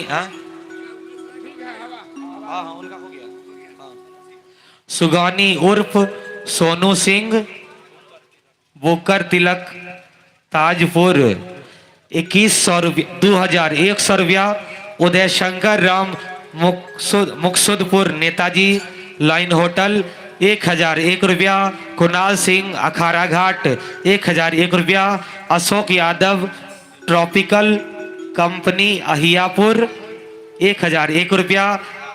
अभय जी मीनापुर 1001 रुपया। रॉकी सुमित अहियापुर 1001 रुपया। रविंदर सिंह LIC एजेंट अहियापुर 1001 रुपया। राधे श्याम 501 रुपया। मीनू सर 501 रुपया। ये क्या है? डब्बू अहियापुर 501 रुपया। और नीरज कुमार 0 माइल 501 रुपया। इन सभी भक्तों ने अपना सहयोग राशि प्रदान किया है। एक बार जोरदार ताली बजा देंगे और महादेव से यही प्रार्थना करते हैं कि सभी भक्तों पर हमेशा अपना कृपा बनाए रखें। और एक बार नारा लगाएंगे, बोले हर हर महादेव शंभो। चलिए जल्दी भजन करें। स्वास्थ्य लाभ के लिए जो एक महिला का नाम घोषणा हुआ है, विवाह या क्या नाम था, पुरस्कार में नहीं महिला है कोई,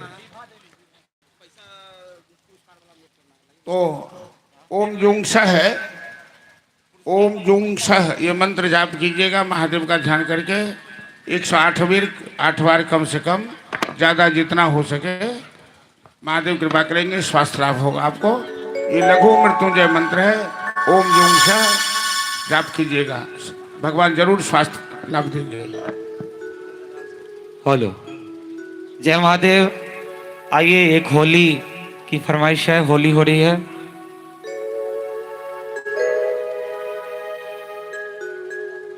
सभी भक्तों से आग्रह करना चाहेंगे कि ताली बजाकर इस होली भजन में संग देंगे, क्योंकि होली अभी कुछ ही दिन पहले हुआ है, इसलिए आप लोग होली का आनंद लें इस भजन में ताली बजाकर।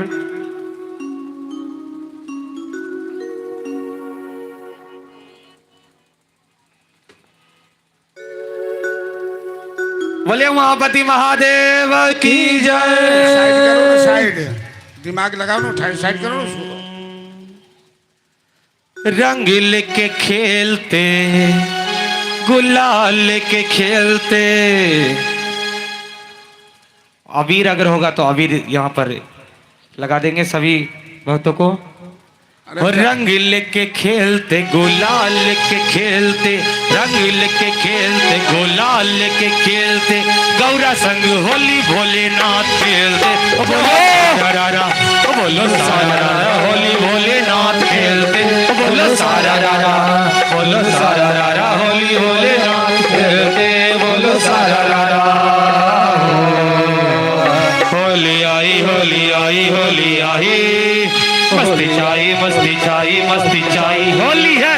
होली आई, होली आई, होली आई, मस्ती छाई, मस्ती छाई, मस्ती छाई। ढोलक मंजीरा और चंगिल के नाचते, ढोलक मंजीरा और चंगिल के नाचते, सखी और सारे भूत नाचते। ओ बोलो सारा रारा, ओ बोलो सारा रारा, होली भोलेनाथ खेलते। ओ बोलो सारा रारा, ओ बोलो सारा रारा, होली भोलेनाथ खेलते। ओ बोलो सारा रारा, होली आई, होली आई, होली आई, मस्ती छाई, मस्ती छाई, मस्ती छाई, होली है। होली आई, होली आई, होली आई, मस्ती छाई, मस्ती छाई, मस्ती छाई। जय हो, ताली बजाते हैं, होली है।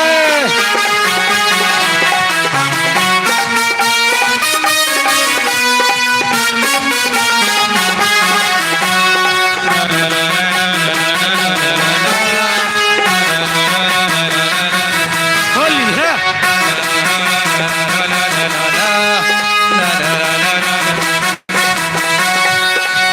पिचकारी मारे गौरा जी को भोले, भर पिचकारी मारे गौरा जी को भोले, मुखरे पे होके लाल लाल खेलते, बोलो सारा रारा, बोलो सारा रारा, होली भोले नाथ खेलते, बोलो सारा रारा, बोलो सारा रारा, होली भोले नाथ खेलते, बोलो सारा रारा। होली आई होली आई होली आई, मस्ती छाई मस्ती छाई मस्ती छाई, होली है होली आई होली आई होली आई, मस्ती छाई होली आई। जय हो जय हो, ताली बजाते हुए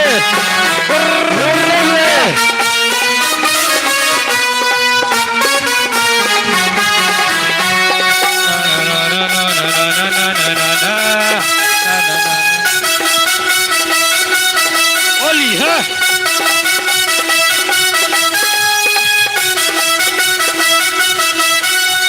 गौरा जी गुलाल मले भोले जी के मुख पे, गौरा जी गुलाल मले भोले जी के मुख पे, सारे आज होके लाल लाल खेलते, बोलो सारा रारा, बोलो सारा रारा, बोलो सारा रारा, होली भोले नाथ खेलते, बोलो सारा रारा, बोलो सारा रारा, होली भोले नाथ खेलते, बोलो सारा रारा। भर पिचकारी मारे गौरा जी को भोले, भर पिचकारी मारे गौरा जी को भोले, मुखर होके लाल लाल हो, बोलो सारा, बोलो सारा रारा, होली भोले नाथ खेलते, बोलो सारा रारा, बोलो सारा रारा, होली भोले नाथ खेलते, बोलो सारा जय हो।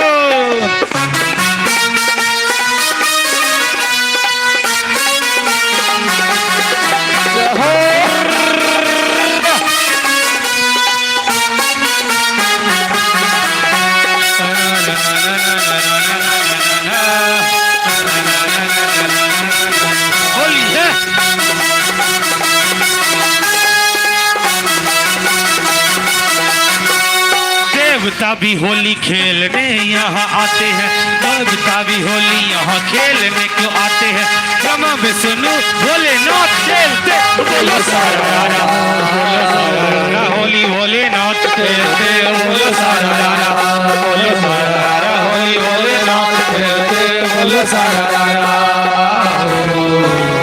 भर पिचकारी मारे गौरा जी को भोले, भर पिचकारी मारे गौरा जी को भोले, मुखर होके लाल लाल खेलते, बोलो सारा रारा, बोलो सारा रारा, होली भोले नाथ खेलते, बोलो सारा रारा, बोलो सारा रारा, होली भोले नाथ खेलते, बोलो सारा रारा।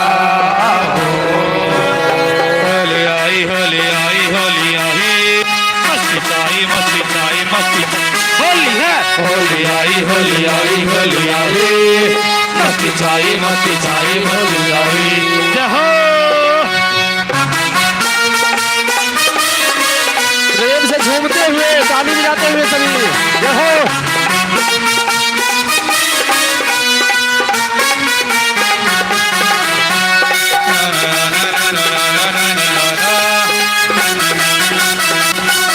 होली है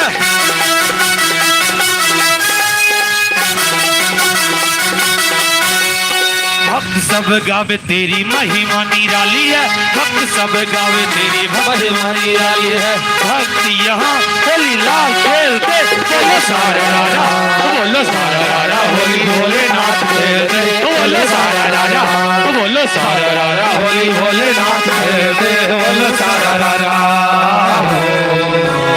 भर पिचकारी मारे गौरा जी को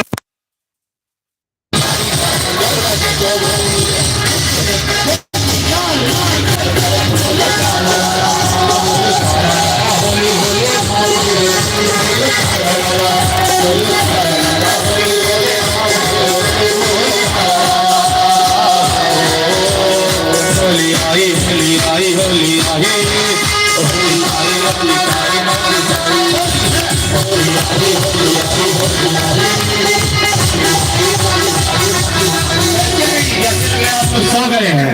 भगवान दो हाथ दिए हुए हैं, दोनों हाथ का इस्तेमाल करिए और प्रेम से ऊपर हाथ उठा के ताली बजाते हुए और बोलना है होली आई होली आई होली आई, मस्ती छाई मस्ती छाई मस्ती छाई।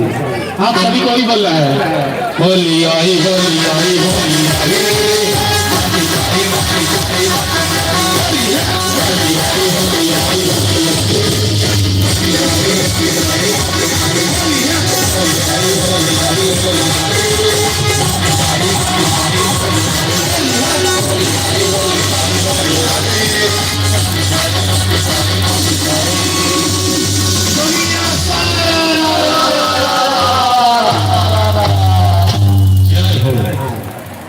जय महादेव। कुछ भक्तों ने पुरस्कार प्रदान किया है। कन्हाई जी 51 रुपया, अजय कुमार 100 रुपया, दीप नारायण शाह गणेशपुर 51 रुपया, संतोष महतो अखाड़ा घाट 101 रुपया, विशाल कुमार नाजीरपुर 100 रुपया, विशाल कुमार नाजीरपुर जिनका आज 12th का रिजल्ट आया है, जिन्हें बहुत ही अच्छा नंबर प्राप्त हुआ है। इस खुशी में उन्होंने भी 100 रुपया पुरस्कार प्रदान किया। एक बार जोरदार ताली बजा देंगे। उमाशंकर शाह 111 रुपया, इनके नाम का भी जोरदार ताली बजा दें। बहुत बहुत धन्यवाद। भगवान सही भक्त पर कृपा बनाए रखे। बैठ जाइए।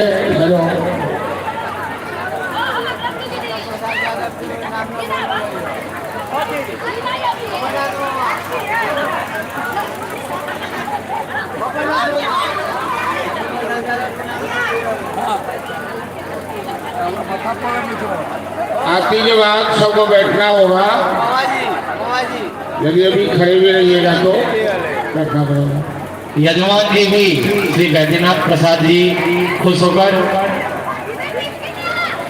500 रुपया पुरस्कार प्रदान किया। मुख्य यजमान जी के नाम पर जोरदार ताली बजा देंगे। बोले हरा हरा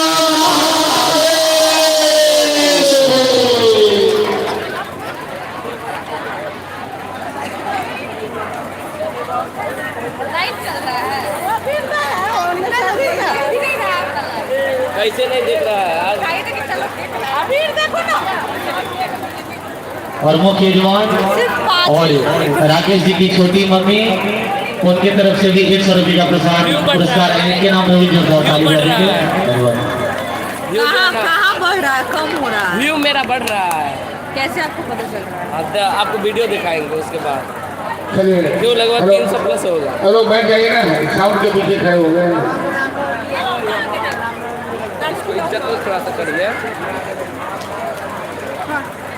और भी अभी बचा हुआ है, आपको दादाजी को लगाएंगे। अब वो बोला जय महादेव। हम लोग तो थक गए हैं, लेकिन लगता है यजमान जी इतना उम्र हो गया फिर भी ये थकते नहीं। हम लोग जवान होकर थक गए हैं। इनका साक्षात इन पर महादेव की कृपा है। इनका कहना है कि एक और भजन होना चाहिए। आज अंतिम दिन है, फिर अगले साल ही ऐसा मौका प्राप्त होगा। बस 5-7 मिनट की बात है। और इस भजन में हम आग्रह करना चाहेंगे सभी भक्तों से कि ताली बजाते हुए अंतिम भजन है। इस भजन में सबसे ज्यादा ताली बजना चाहिए। ये आवाज ये हमारे तक कम से कम जाना चाहिए।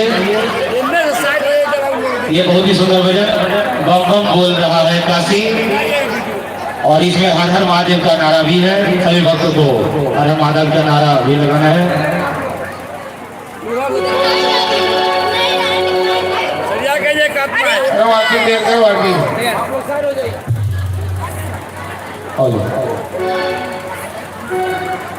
बोल बम बम बोल बम बम बोल बम बम बोल बोल बम बम बोल बम बम बोल बम बम बोल बोल बम बम बोल बम बम बोल बम बम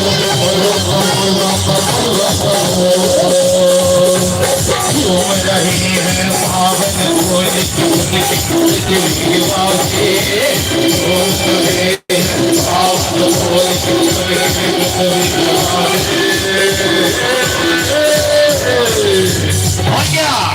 क्या कहना है?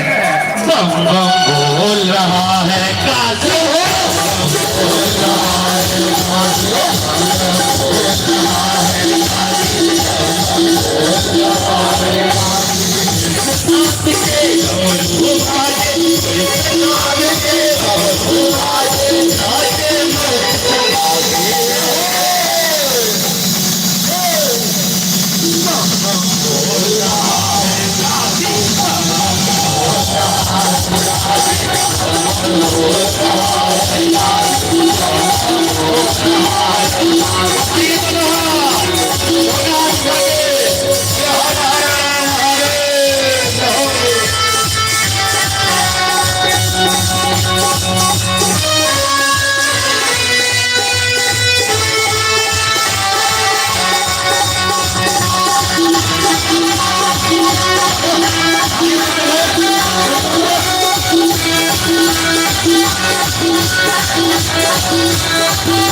हिंदुस्तान के वासी क्या बोल रहे हैं? हम बोल रहा है काफी आप सभी को बताया हम क्या करें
यहाँ मत शिव नाम बदल दे भक्त का ग्रह राशि। कैसे भक्त का ग्रह राशि बदलते हैं? जब बोल रहा है बम बम बोल रहा है काशी, वो बम बम बोल रहा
क्या हमारे देश में हर हर महादेव के नारा के साथ युद्ध में हमारे देश के सैनिक लड़ते हैं और राम जी की सेना भी हर हर महादेव के नारे के साथ ही लड़ी थी, क्योंकि बिना महादेव के कृपा से कुछ भी काम संभव नहीं है। इसलिए आप सभी को एक रात हर हर महादेव का नारा लगाना है, ये हर हर महादेव। और प्रेम से बोल रहा है बम बम बोल रहा है।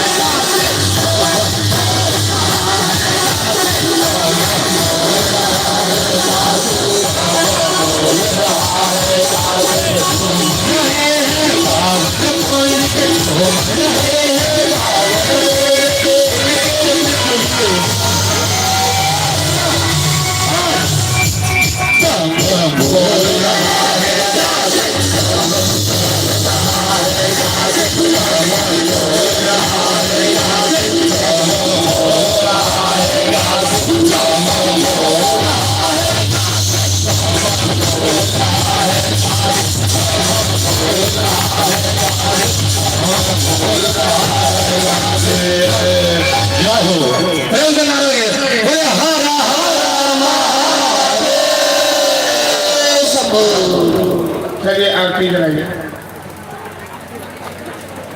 आरती निकाले तो उस पर